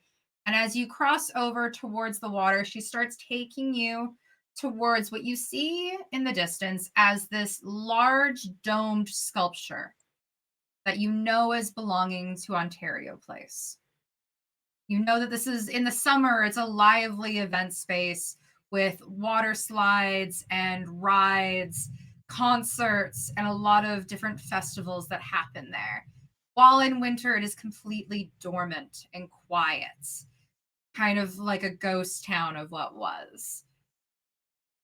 And the one thing that you notice bigger than anything else there is this whirling snowstorm that seems to be surrounding that dome, giving you the idea that what you're looking for might just be there. And I think this is the perfect time to go take a 15-minute break. So we are going to take a bit, stand up, stretch, grab some water. Everybody also do the same. Just move a little bit, and we will be back to see what is causing all of this trouble in Toronto.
Hello and welcome back as we play Tales from the Loop. We are 4 kids wandering through a wintry wonderland as they slowly and surely save a bunch of magical creatures, all while in the search of Bigfoot and what is causing the absolutely ridiculous snowstorm that they are quite literally about to walk into. They have made friends with a gnome, a pixie, and are learning the benefits of manners along the way and asking somebody's name before we get too far into the conversation. Where we last left off, there is a pixie that seems to be leading them over and towards what is known as Ontario Place, which features typically in the summer. It's on the waterfront. A lot of water. The Lake Ontario is there. There are water slides, water attractions of all sorts, and this giant domed theater that you notice the pixies start to lead you all towards. And that is where we're coming back to as the storm swirls even more viciously the closer that you get to this. It is only by the grace of the blue glow of this pixie right now that you are able to really navigate it at all. It is daunting, especially for a bunch of teenage kids. It is not. It's cold. You are regretting failing to get that hot chocolate earlier. However, the doors within sight, you notice that it is already ajar, though, as if somebody had pushed it open and the lock kind of stayed stuck out. And so upside, it's not locked, and we don't need to commit a felony today. But you are able to sneak inside the building, free from the frigid outside world swirling around you. And as you step in, you are in this lobby space. It opens up into this big, tall area. You can see hallways, corridors leading to different areas where something leads towards the theater. You see ticket stands, you see closed down food concessions, and it's dark. All the lights are off in this place, so it is fairly dim. Just kind of some of the lights brought just like emergency lighting along the sides lit up a little bit to cast a bit of a glow. And it's cold in here. Not sure if people are just turning off the heat to save on their energy bill, or if it's just an extra layer of chill within this space. The pixie kind of flutters around just, so it was somewhere in here, but I was in such a rush, I don't remember. We can look around. Everyone be careful. It's whatever's doing this is freezing things solid, and I don't know that we're stronger than a gnome or a pixie. So. Yeah, I don't really know how to punch magic in the face, so Seem to know how to punch ice in the face, though. well, ice is like a good solid surface. It's physical. I don't know if I can punch like dropping snow. Okay, fair. I get what you're saying here. I get it. Yeah. Anyway, I don't remember any of this. I'm kind of useless at this point. I'm just hoping to get home. I wonder if whoever this magical winter thing is, maybe they're just upset there's no concert. Maybe. What's a concert? It's like music. There's like people playing instruments, and there's people in the stands. They're like, "Yeah, rock on, yeah, Yeah, I like that. yeah." Why isn't there a concert on right now? I don't know. It's pretty lame. It's really lame. Huh. That'd been cool. Just kind of like starts aimlessly wandering through this place. If anybody wants to poke around, look around, I'm happy to take We would go with either mind. There's a variety of things that we could look at here. So mind comprehend is a great one. If you are looking to try to utilize any of the computer, like there are some old, like it's 1980s technology. So please bear in mind, they're not the most, there are like information screens that could be possibly booted up and used. You could use mind program to try to get those working. If anybody if you're just wondering, yeah, body move, I would say is the best one there. If you are trying to look at something in particular, like if you find like a floor plan, I'm fine with mind comprehend to figure out different, like the best point of access here. Just let me know what it is you want to do. Maps seem like trying to figure out where to go seems very much like a thing for Elizabeth. So I'll take mind comprehend. No one else wants to do that one. I think Ollie would want to try and find like a control panel or something to see if there's a way to, get some lights on or something like that. Sure. Yeah, I think Muse will just be moving around, making sure there's nothing hazardous or anything that could be harmful to the group. Cool. And Chelsea's gonna want to look around and try to find like more clues and evidence of mythological creatures. Okay. So Chelsea, you'll do mind investigate. Use probably body move. And then Ollie, you're gonna do mind program. Cool. 3 Excellent. successes on my move. Jesus. Got one success. Ollie, I you also having a got rough one go success. here. No, I have an 18-month-old, and when something's empty, he goes, nothing. And that's how I feel right now. Nothing. Oh my goodness. That's okay. That's okay. So we'll kind of go through in the order in which these were rolled here. So Muse, you are wandering around. You're kind of just getting a good feel for the space, correct? Yeah, just making sure like I can see where exits and entrances are, where there might be anything that's blocked off, or any place that could be like a slipping hazard. Cool. You do with 3 successes specifically on this one, because apparently you saved them all for right now, which is, not the Yeah. worst. With this, so by the way, because you do get bonus effects on this. So if you want, and this is actually also why I'm starting with you, one of the bonus effects that you can have with this is give a success to another kid. Ollie. I'm watching out on Ollie anyway. Keep eyes on them, make sure they're safe.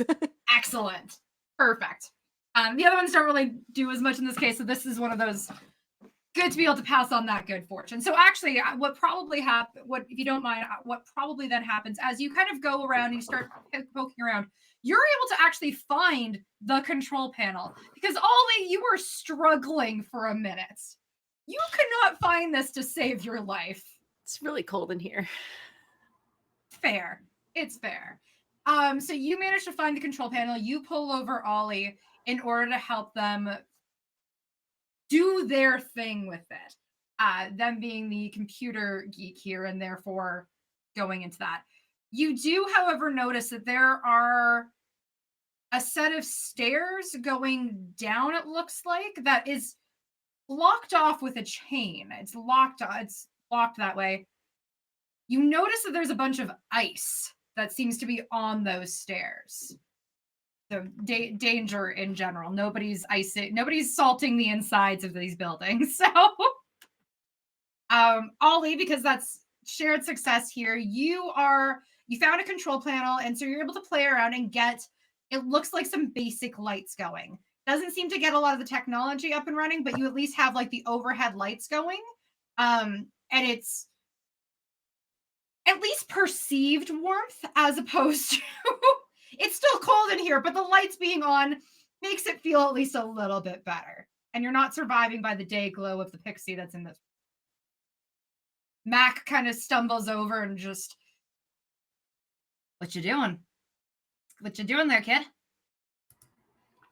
Oh, well, you see, each of these is connected to a different circuit that controls some of the electronic systems in the building.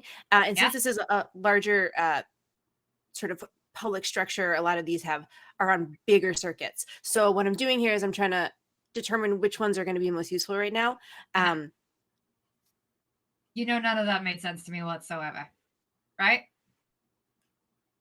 It's I'm not from here at all. light magic. Cool. That I get. That makes sense to me. Now you're speaking my language. This is good. This is good. Okay. So I like light magic. That's a good thing to be able to do. You would be handy. You should come with me in the tunnels later. Okay. That was a real easy way to convince you. Okay. Yeah. This is how we lose Ollie. It's not hard. No, Faye, taking children is typical, Very typical.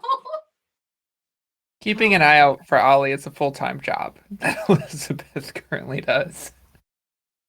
Oh, goodness. So, Elizabeth, you were looking at maps. So there is, of course, the visitor's guide. You are here, stereotypical map. It is this it's on this pedestal, and it's this big flat board that outlines the dome, this dome within. And you see a lot of the outside of Ontario Place there as well. You see where a lot of the attractions and rides and stuff like that are located. But specifically, you do actually see the dome itself. You notice that there is the theater. There is obviously concession booths. What were you looking for specifically by looking at the maps? Or what were you hoping to find? To get a general feel of where everything was. So that when we go exploring, I can kind of remember, oh, this section is over here. But also looking at it, what was the pixie's name? Periwinkle. Periwinkle. Is Periwinkle nearby? Yeah, she followed you.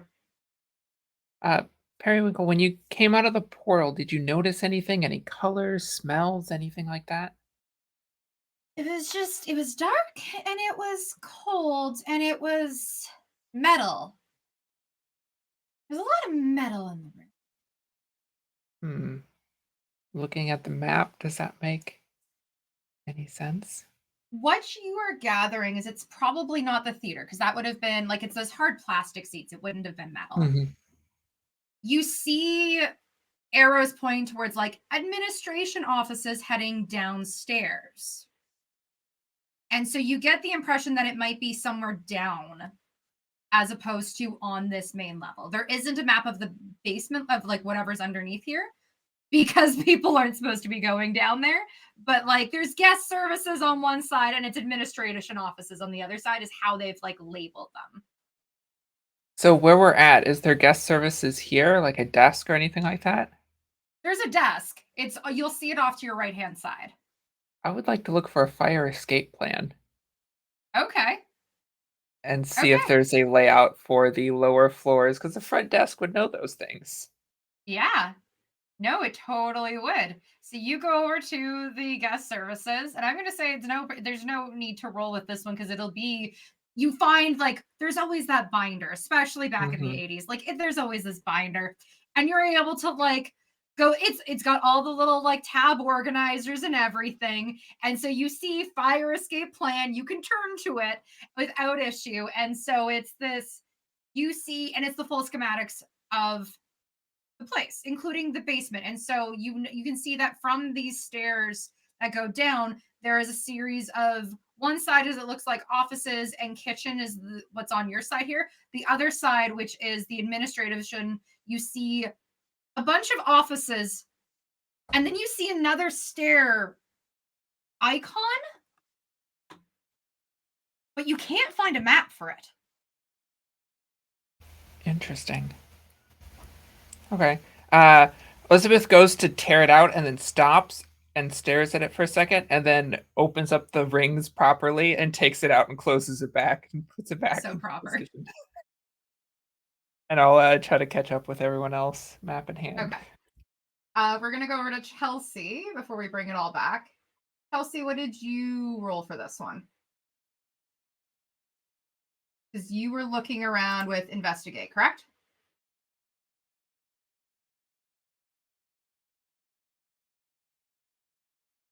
You're on mute. Sorry, by the way. sorry, zoned out for a second. Yes. All good. It is all good. I had 1 success. Okay, cool. So with that, you are what were you specifically looking for with this investigation? Just one.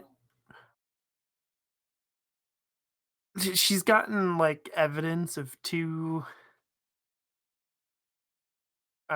mythological creatures, so she wants to find more, and she's just looking for footprints. I don't know, Fair. pixie dust, whatever she can Fair. find that leads her to that. Have you asked Periwinkle for a photo yet? She has not. Just curious. Okay. Excellent. So going around and with a 1 success, what you do is you're kind of going around and you see what you actually find. What looked like just snow on the steps to Muse earlier and ice. What you find looking closer at those stairs, because you kind of go underneath the chain and head a bit down. What's under some of that snow as you dust it away is these footprints of ice, as though they are encased. They encased the foot at one point, and it was left behind as someone stepping down the stairs. You don't know a human that would leave that. So that very much fits your mythological creature criteria, I believe.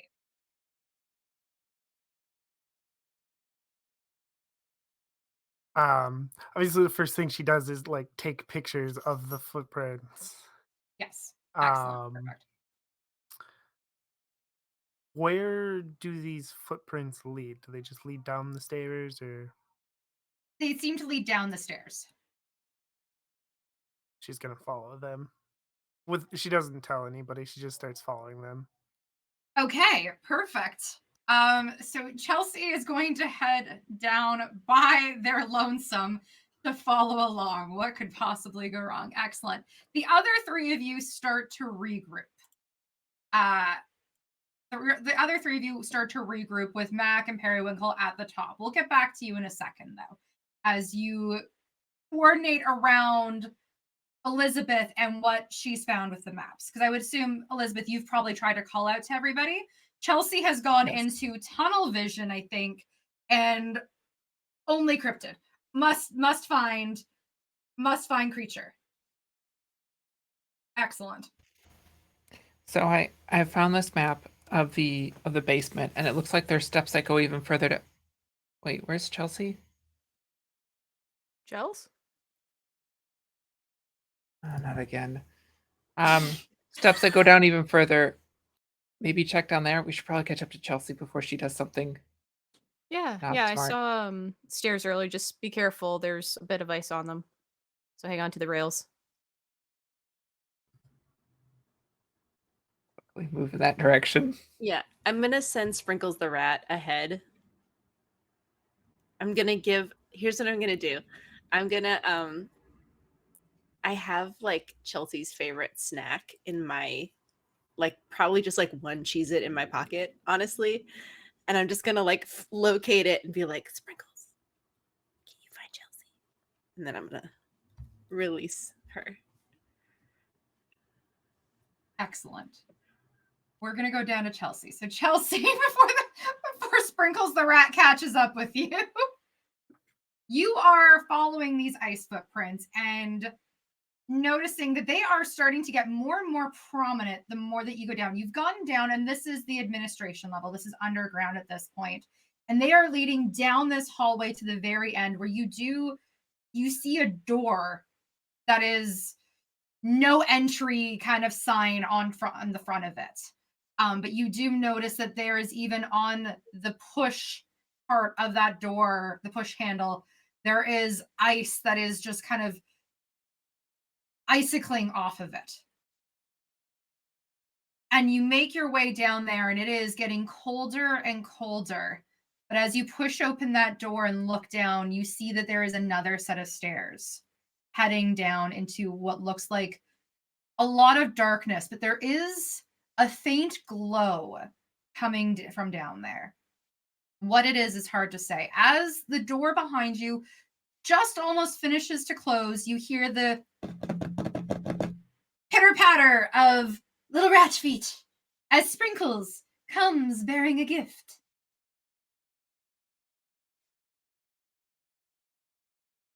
She picks up Sprinkles. She just does not eat the cheese hit. And she's gonna look down at the darkness. And I want to take.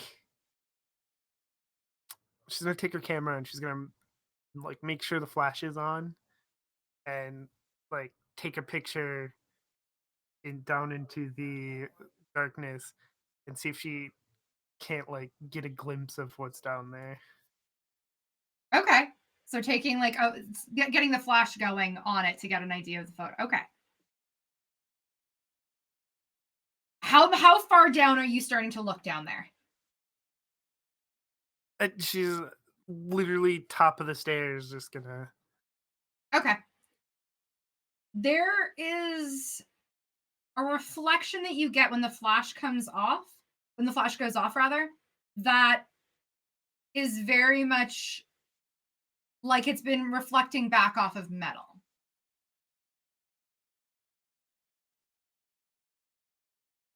That's most of what you can gather from there.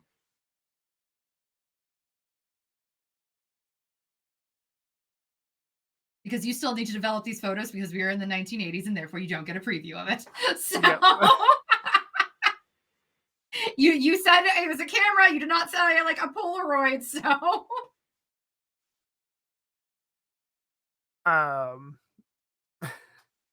she, I think she's nervous about descending into the dark alone. So I think like she's gonna like impatiently wait for the others to catch up to her. which I'm going to say at this point they do, because the three of you followed after Sprinkles, making your way gingerly down the stairs, ensuring that especially Ollie does not slip and fall again. Unfortunately, we can't have another mishap there. I think I almost fall because Ollie almost pulls me down the stairs. Yeah, because I'm talking about something. I'm just talking about like when Muse finally plays at Ontario Place, like all the stuff we're gonna do. We're gonna have pyrotechnics. There's gonna be a whole light show. Not paying attention to the stairs. Yeah, we're doing it all. Yeah, and now I know how everything works, so Yeah. we're set. Yes, we're going to leave the pyrotechnics in the hands of Ollie. This is going to go great. You make your way down, and Elizabeth, you can tell that the stairs that you saw, like that weird, they're on the other side of the door. There wasn't a door on the floor plans, which means somebody has built this and just didn't update those floor plans. That's Which a is fire weird. code violation. You can put a complaint card as well. I'm sure there's one here somewhere. Send an anonymous tip to the fire marshal. Building inspection, not up to code. But this is the direction that we saw Sprinkle going. Yes. Kind of just see like the tail end of that door closing as you make your way to this bottom level, to make your way to this level.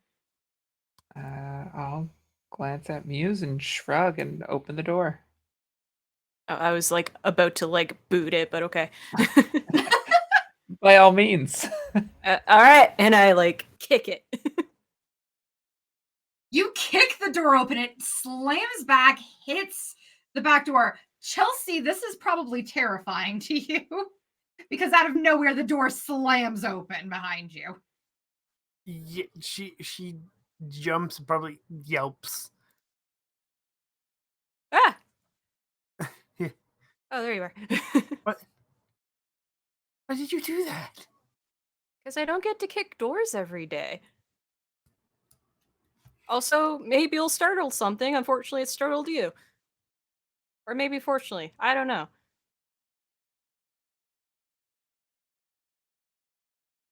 Okay, so there's something down these sort of dark and terrifying stairs. All right. Elizabeth Yeah. was saying something about code violation. Is it this?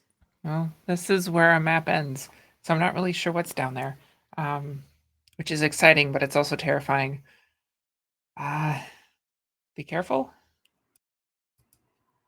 Do we have Periwinkle with us and Mac? Did they come? Yeah, Mac is slow, possibly intentionally. Sure. Like he's going to use his legs as the excuse. However, you're pretty sure that he's doing this on purpose at this point, and just intentionally goes slow. Periwinkle's just been kind of hovering over each of your shoulders, occasionally following along. But eventually Matt catches up after like the door has finished closing after you've all entered, and Matt kind of pushes his way in. Move too fast. Why do you all move so fast? Where are you going? Not like you're in a rush to do anything. Well, but people are being frozen, so we are kind of in a rush to solve this. Okay, fair. As somebody who was previously frozen, I can kind of understand your point there. But I'm Yeah. not frozen anymore, and I don't want to become frozen again. So I'm kind of like, this is a little scary. It's kind of cold in here. Are you cold? I'm cold. Pretty cold. Hi. Hi. Well, are we going down or what? Yeah, I'll open the door. I got this. I go over and see the little ice stuff on it. I'm like, I Um, kind of. yeah. Who wants to go first?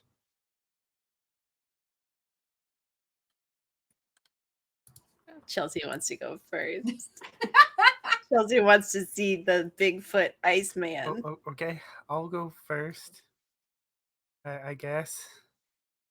Did anybody bring a flashlight? No. But if Periwinkle would be so kind to help us see. Okay, I can go down with you. That's fine. and then she'll I'll be right behind you. slowly start going down the stairs. Ollie, stay So- behind me. All right. And Mac is at the very back. He opted for that one to begin with. So Chelsea and Periwinkle go down first, with Muse following just behind. Then Elizabeth, Ollie, and Mac bringing up the rear.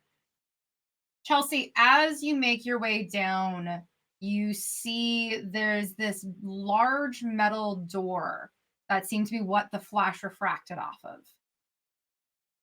There is one of those windows, circular in nature, that in theory you should be able to look into this space. However, it looks like it's been completely frosted over.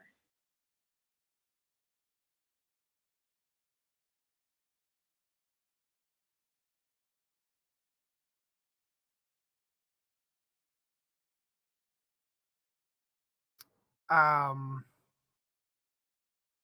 I guess I'd like to try to like scrub Sure. away a spot. Okay, so you try to chip away as much of that as possible. And looking into it, and you can, for most part, looking into it, there is, because you can see this coming from beneath it as well. This is where that glow is coming from before. And you can see it even more so now that this is cleared. There are screens, old monitors. Not old, they'd be perfectly appropriate for this time period.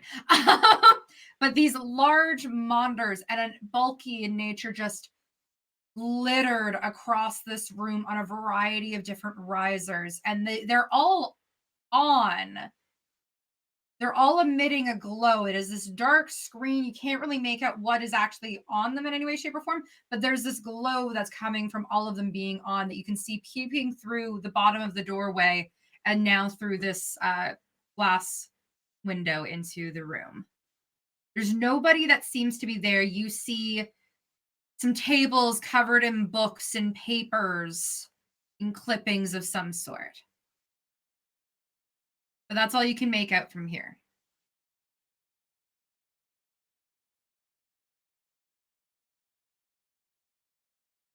Are we going inside?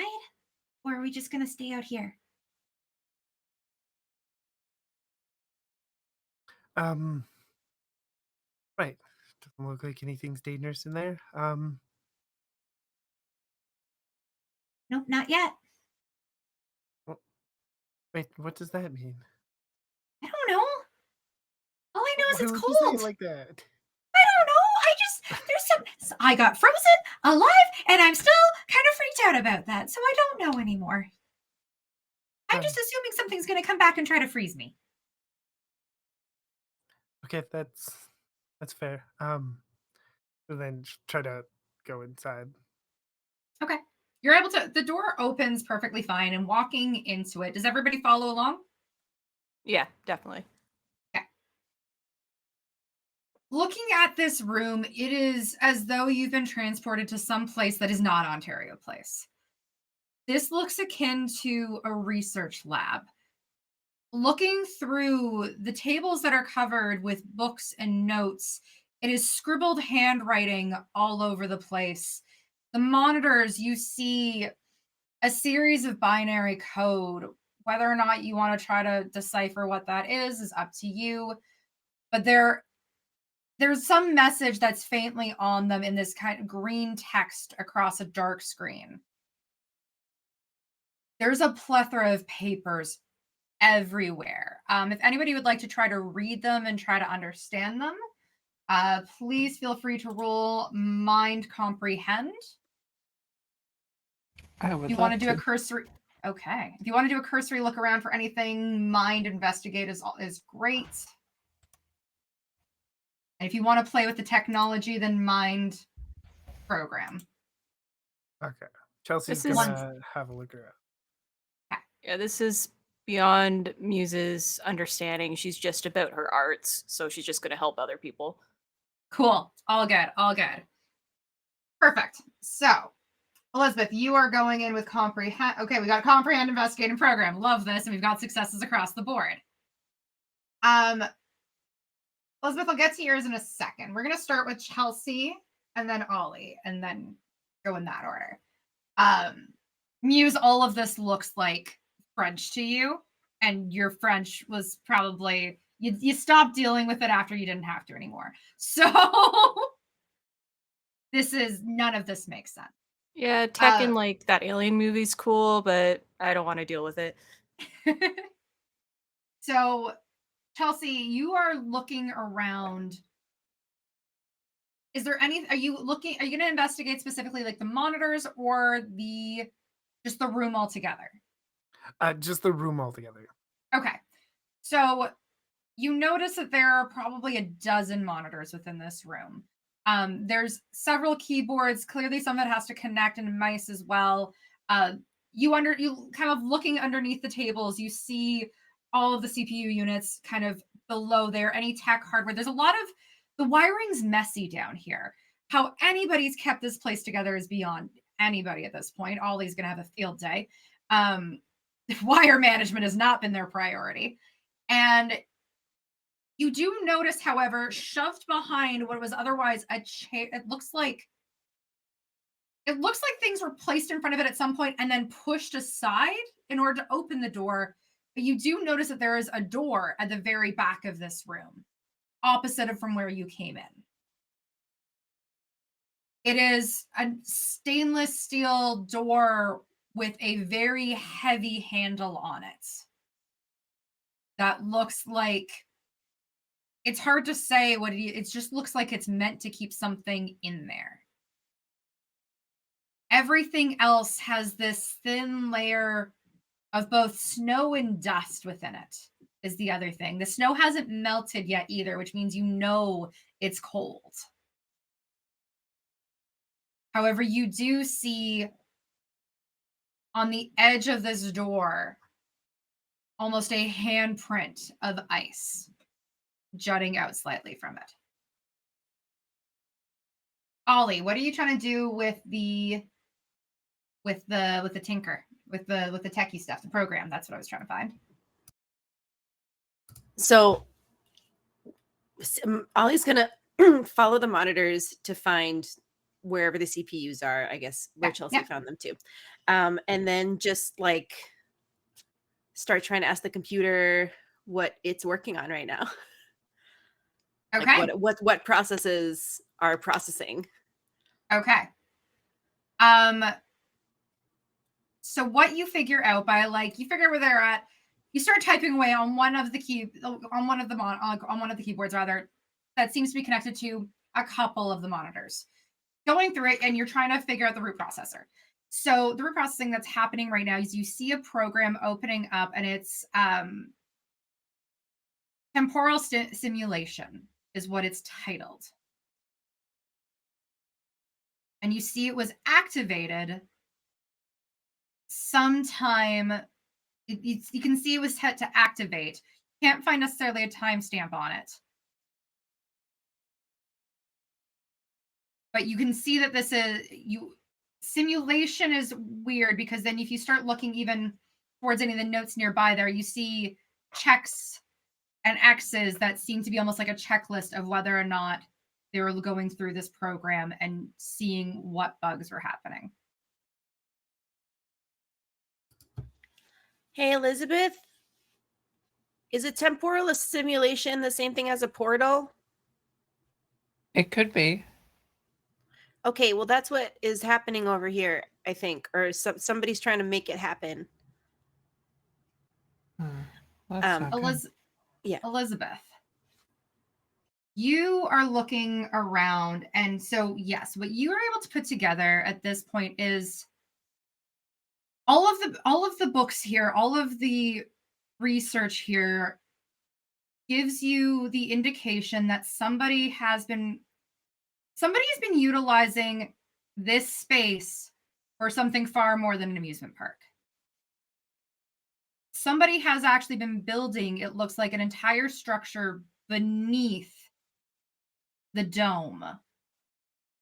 And what exactly its purpose is not entirely clear within these notes. There is one thing that you pick up on and notice that is exceptionally bizarre for you. You see, tucked away in this bulletin board of just note papers that have been slammed all over there, there's a photo that somebody seems to have pinned up onto this bulletin board.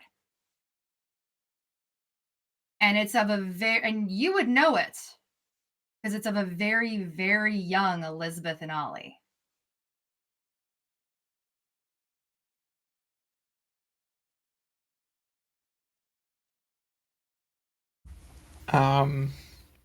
Yeah, I will stare at that for a moment and then pull it off of the board.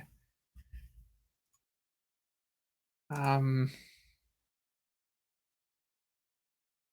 torn whether or not to say anything to Ollie. With seeing that, I'm going to look around, see if I find our dad's name anywhere, like on a schedule or on a desk or signed onto some notes or something like that. Just kind of almost not quite frantically, but very quickly, like going through the stuff on this bulletin board, going through the notes around me, trying to confirm this. And so I'll include this in the success you already have. I won't make you roll again.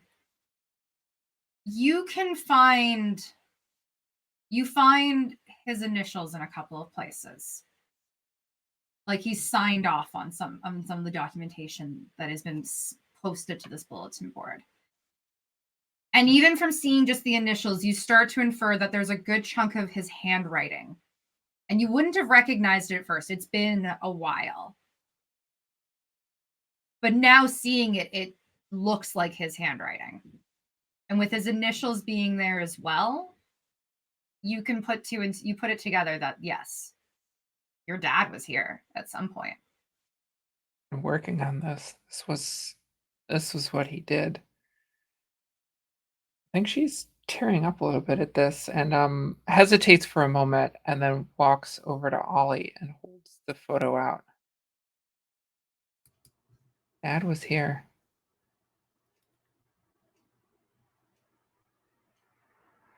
His handwriting's all over the notes. This picture of us was on the bulletin board. Well, do you think he's here now? Dad? And Ollie's just gonna like go. Ollie, wait, go I don't out. think anybody's here. Well, we saw those creepy footprints on the stairs. Somebody had to make those. Somebody did. Let's be careful though.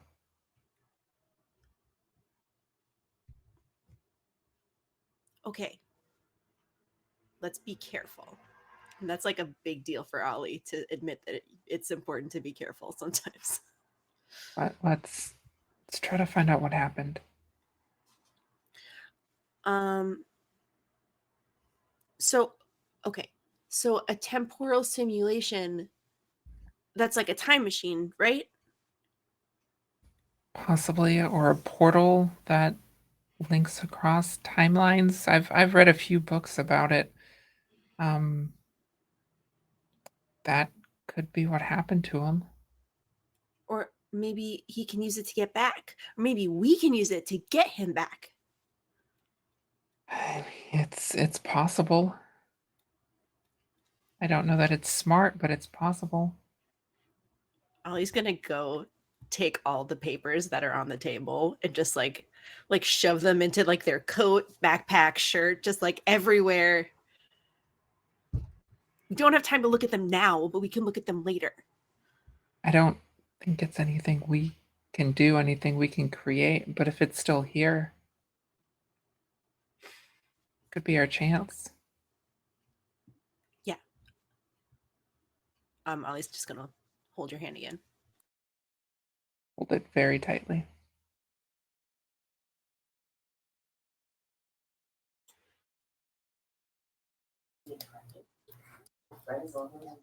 Kelsey, do you point out the door? I was just about to. There's a big creepy door over here, everyone. Sweet, love creepy. And I walk on over. Most of the doors down here are creepy. It's a strange choice in architecture.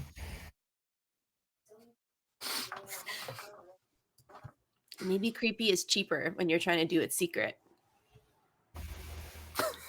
Could be. Sure. Yeah.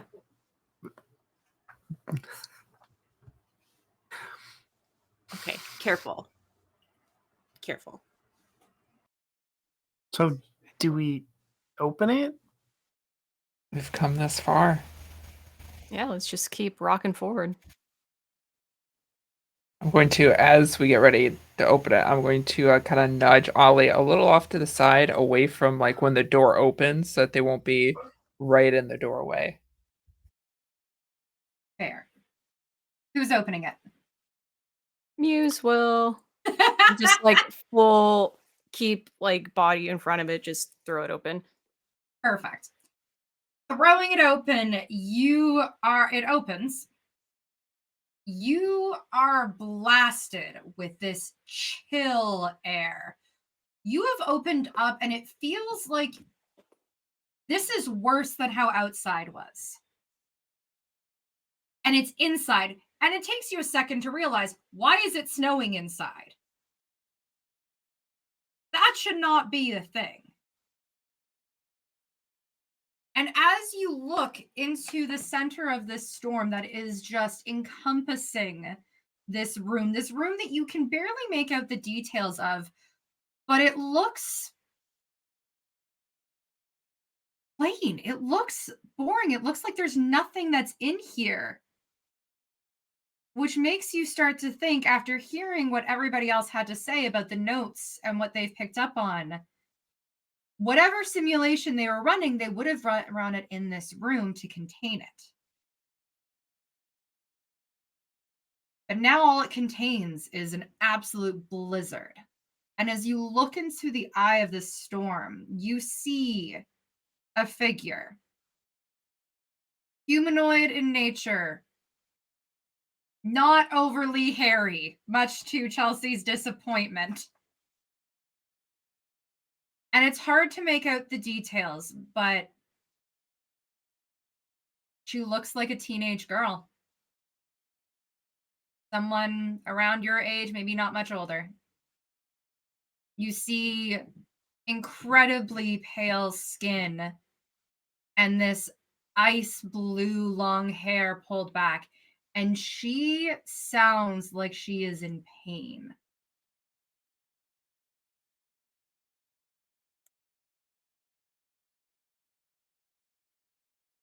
Hello? Who are you? What are you doing in here? There is nothing that comes from her. I'm not going to scream this because I don't want to blow out the microphone and everybody's this. But she just screams, and as she looks at you and looks at the open door, and she yells out, "Take me home." This is where we go into what is called the showdown. You need to find a way to quell this storm that is caused by somebody. You will each have the opportunity to do one action, choosing whatever skills you want to do, and you'll need to hit a certain number of successes in order to accomplish your goal.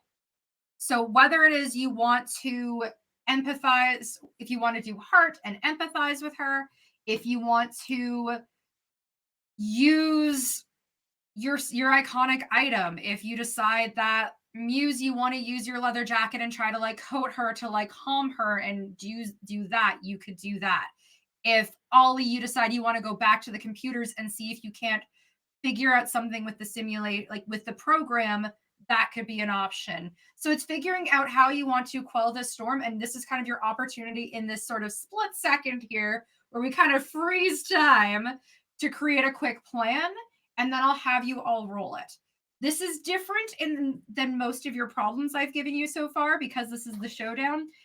We'll have to have a total of 8 successes between the entire group to consider it a full success. It becomes a little bit more tricky. So what do you want to do? Okay. Well, my thought was to be like front center interacting with this ice teen. So yeah, I'll be doing just trying to keep her attention onto me as the others back out to do what they need to do. Okay. And yeah, I'd be pulling off my jacket, just like, hey, it's okay. We're gonna help you. We know what it's like to be far from home. We're working on getting you home. Cool. I'm going to say that is probably heart more so than body in this case because you're trying to connect with her. And I would say charm probably in this case. But you can say we can put in using your leather jacket as well in this. Okay, so that's my +2. Yeah. Okay. 2 successes. Awesome. That's 2 down. What is everybody else going to do?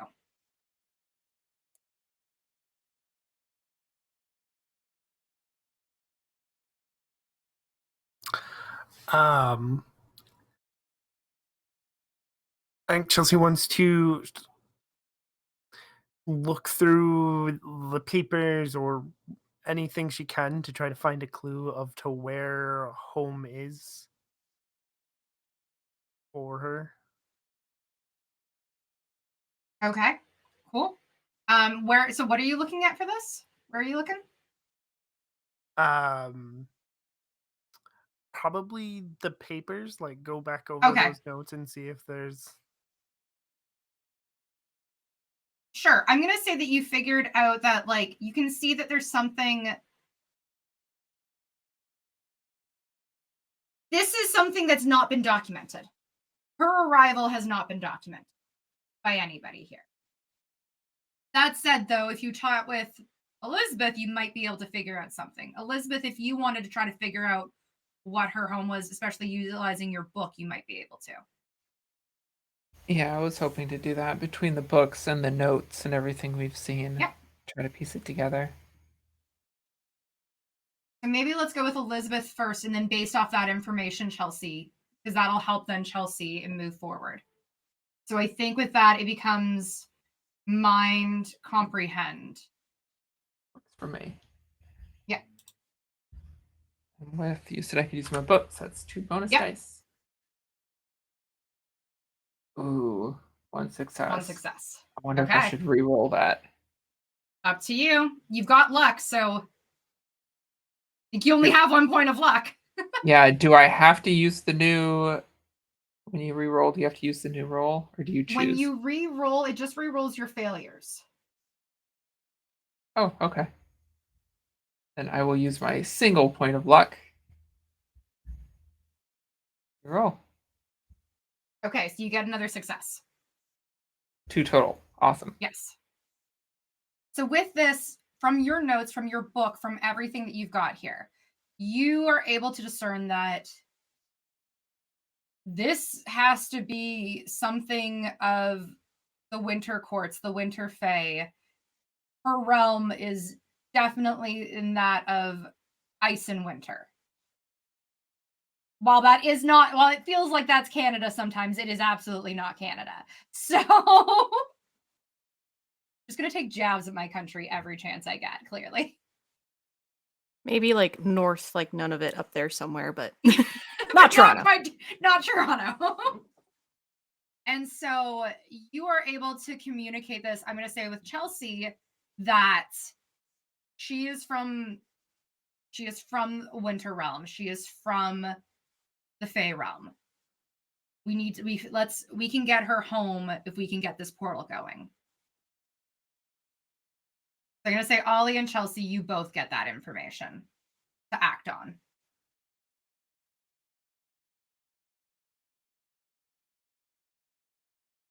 You are on mute right now, Chelsea. Sorry about that. Is there anything like broken that Chelsea could try to fix, like that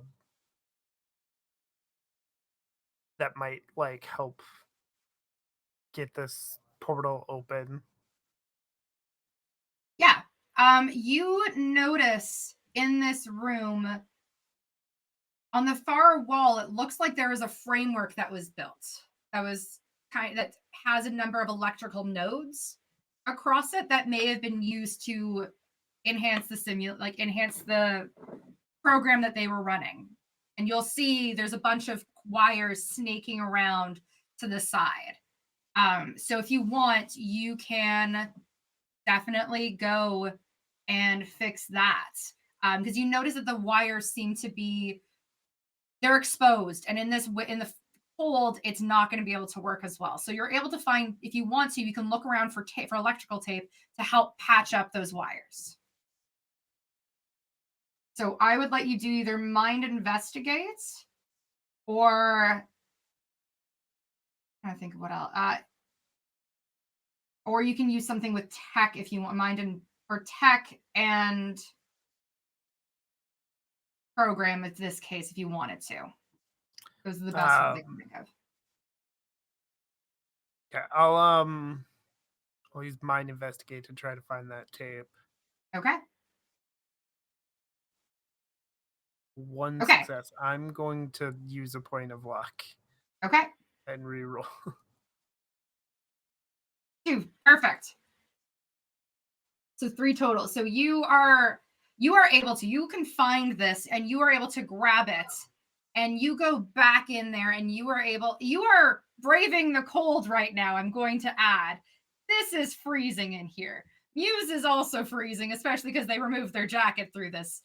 You are going in and you are able to tape the wires so that way they are no longer exposed. They're bound back together and should be able to work provided we get the system going. Ollie, what are you doing then?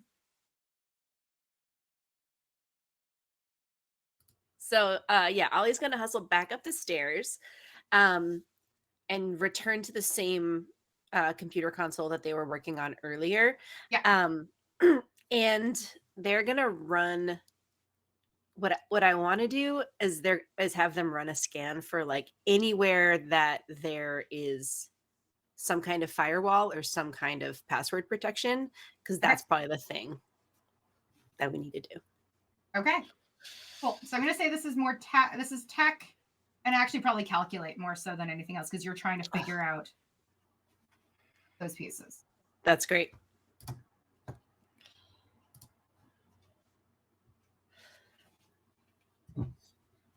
One success. One success. And actually, sorry, isn't that 8? Yes, that is, because you just needed 1. Hell yeah. So you are able to, gotta love being a computer genius, or at least really good with technology that nobody else is at this point in time in the 80s. Mm-mm. And so you're able to figure out that there's a firewall, there's an encryption. You're able to bypass that to get into the actual program itself in order to then, my brain said hack the matrix. That's really not what it is, but you understand where I was going. So yeah. You are in. Are you running the program simulation? Yeah, I've got sprinkles up on my shoulder and just like, okay, let's figure out how this works. Okay. And so you are able to figure out how to program and manage to run this temporal simulation again. And as you do, that gate that's on that very back wall, you hear it whir into motion, just everything coming to life suddenly in there. There are lights starting to pierce through the blizzard that's being contained within there. And you see for a moment just this shimmering veil erupt from this archway. You hear Mac from behind you just be like, all right, Sparkles, we gotta get out of here. That's our ticket out of this place. And when the man wants to move, the gnome will move, apparently, because this is when he chooses to run. And you see the two of them make a break for this portal. I'm going to call into the next room. I turned it on. Muse, you were the one that was engaging with her the most. What do you say to her now that the portal's on? Yeah. Hey, miss, your doorway home's open. As I point in the direction. As you say that, what was otherwise a tearful and upset teenager throwing a temper tantrum, really, calms. The snow starts to fall gracefully to the ground instead of whirling around in this tornado, and just starts to fall gracefully to the ground. And you see her, and she looks back, and she just, realizing she's been an absolute asshole of a teenager. Thank you. I'm gonna go now. And she makes her way through the portal. Yeah, you just gotta learn to chill in, like, the emotional way, but bye. She is now embarrassed about her behavior and has left the building. And as she does, you see this spark go off in the archway. And suddenly you hear the whirring slow completely as the portal just kind of shimmers back into being the plain wall of this weird test room. And as you exit Ontario Place, leaving behind what you found, you notice that snow has stopped. It's actually a few degrees warmer now. Back to more typical temperatures for this time of year. And now you have a boatload of notes to go through. Real quick, I just want to say that, like, as they're leaving, Chelsea wants to snap a picture of the. I will research say room. yes. 100%. You definitely get that. Sweet. All right. And Timbits on me. Let's get back to the rum. hot chocolate and Timbits had, you make your way back to your hideouts. Typically, we would do sort of individual scenes as we close this out, but just in interest of time, I'm going to do one with all of us back at the hideout.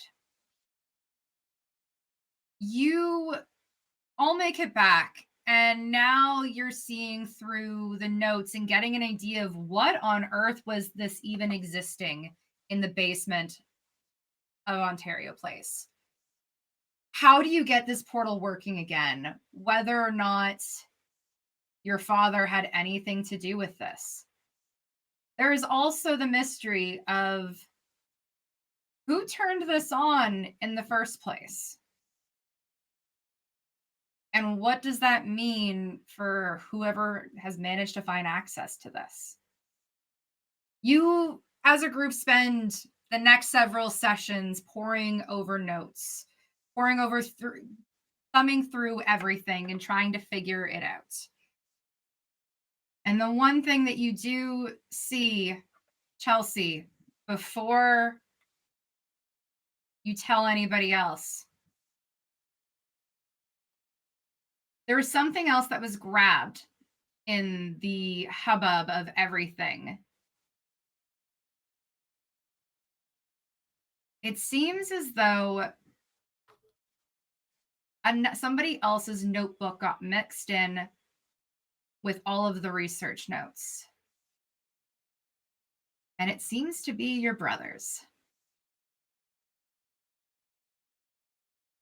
And that is where we're leaving this mystery, with more questions unanswered than solved. But the mystery is solved, effectively. Not as much murder in this winter wonderland. You did prevent that technically, because you could have left them to die, but you didn't. And that is actually where we're going to leave this. So we will do our outros. Thank you all so much for being a part of this and for playing in these shenanigans. This has been absolutely fun. We will do reverse order if I can recall it in the slightest. So Anna, where can we find you? All of that sort of stuff. Yeah, I'm Anna, aka Archival Dust Bunny, most places on the internet. I'm a queer and trans advocate, museum worker, and TTRPG streamer and podcaster. If any of that sounds interesting, you can find me on Twitter and most other social media at Archival Dust Bunny. As far as where to find me, I stream all over the place, all the time. Best place to see where I'm streaming is on social media. On Tuesday nights, you can find me on Black Feather Guild with Champions of the Fae as we dive into season 2 and deeper into Fae politics. It's a whole lot of fun if you enjoy that sort of thing. Saturdays, you can find me on Dexara 19's channel with Dragon Riders of Aome, our quest actual play, following a bunch of young dragon riders and their dragons as we explore the surface world for the first time. Had quite the mid-season finale. I will be back in January with that. Plenty of time to catch up. If you enjoy Masks, we have a great game and great cast over on Thorny Dryad's channel. We're only 4 episodes in our monthly game, so it's very easy to keep track of that. All of those videos are available on demand. And of course, if sci-fi or podcasts are more your thing, you can find me on Response Team Omnicron, a Lancer actual play podcast, following a PR team who unexpectedly ends up on the front lines of a brewing conflict. We have narrative first, giant mech battles, sci-fi feelings, roleplay focused characters. We lean more towards a radio drama war story kind of feel. And our fans have compared us to as if Battlestar Galactica had its own red versus blue. So if any of that sounds interesting, you can find those episodes anywhere you normally get your podcast, and on Twitter at RT Omnicron. And then keep an eye out for a new podcast coming up soon, Emergent Code. It's going to be an Animon story, actual play in the vein of Digimon Tamers and Digimon Survive. So if you like Digimon and the darker themes that are sometimes in those stories, we'll start casting in January. So keep an eye out for that. Fantastic. Those all sound so exciting. I love it. We're going to move over to Sophia. What are you up to? Where can we find you? Hi everyone. I'm Sophia, also known as Nerdy Teddy. You can find me on Twitter at Nerdy Teddy, and you can also find me over usually streaming with Nerds with Dice. Tomorrow night I'll be here for production for her winter hunger. Her wintry hunger, and so come hang out and chat for that. And otherwise, I am off for the rest of the year until the 1st, where you can join us. We'll be coming back for Tony the Vampire Slayer over on Nerds with Dice. That is Sundays, 10 a.m. EST. So check out for that, and keep your eye on Nerds with Dice. Got some exciting stuff coming in the new year. So Yay, that's fantastic. Very exciting. Natalie. All right. Hey, everybody. I'm Natalie. I played Muse the Rocker here. Very fun.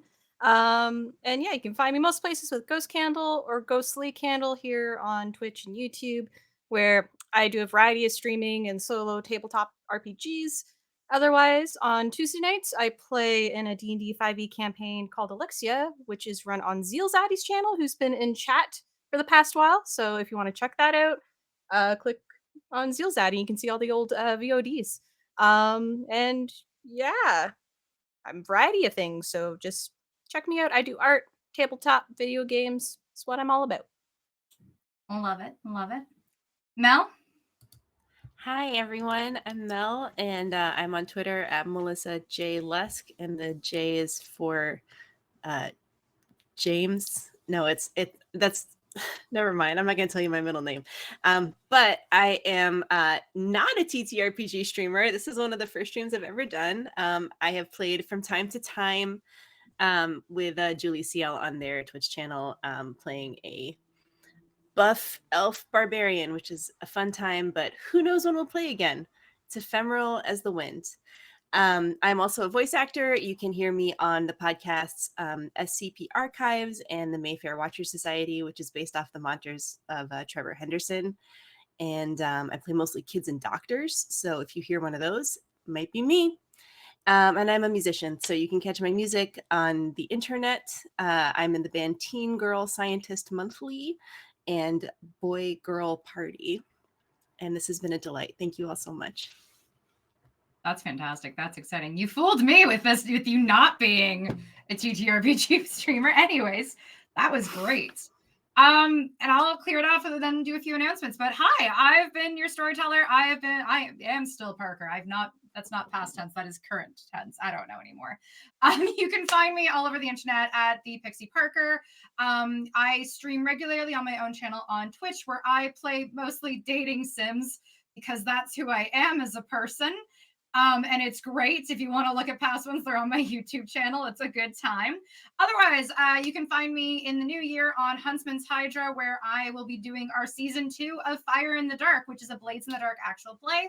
All of season 1 is over on the Huntsman's Hydra YouTube. You should go check it out right now. Shout out massively to Brandon, aka Ashenworks, our producer, and Jamie Wolf, our lovely and fantastic GM, who I know both rated, and I did not say anything earlier, but don't worry, I caught you both. So much love to the both of them.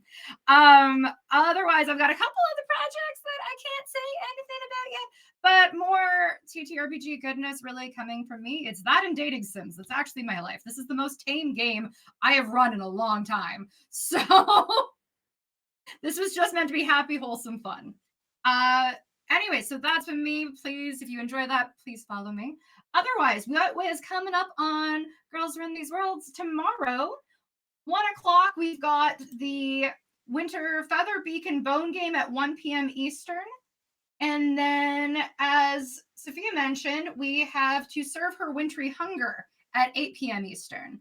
So we've got some exciting ones. And then Friday, I think the last 2 games are also happening, which includes Bluebeard's Bride, which is genuinely like one of my favorite games I've ever played in was Bluebeard's Bride. So if you get the chance, check that one out at 1 o'clock on Friday. I'm going to leave it there. That is most of what I know to say and do. Have a good night. go drink your water, take your meds, stretch it out. You are all just complicated houseplants, so please take care of yourselves and have a wonderful, fantastical, magical holiday season. Thank you all for being here.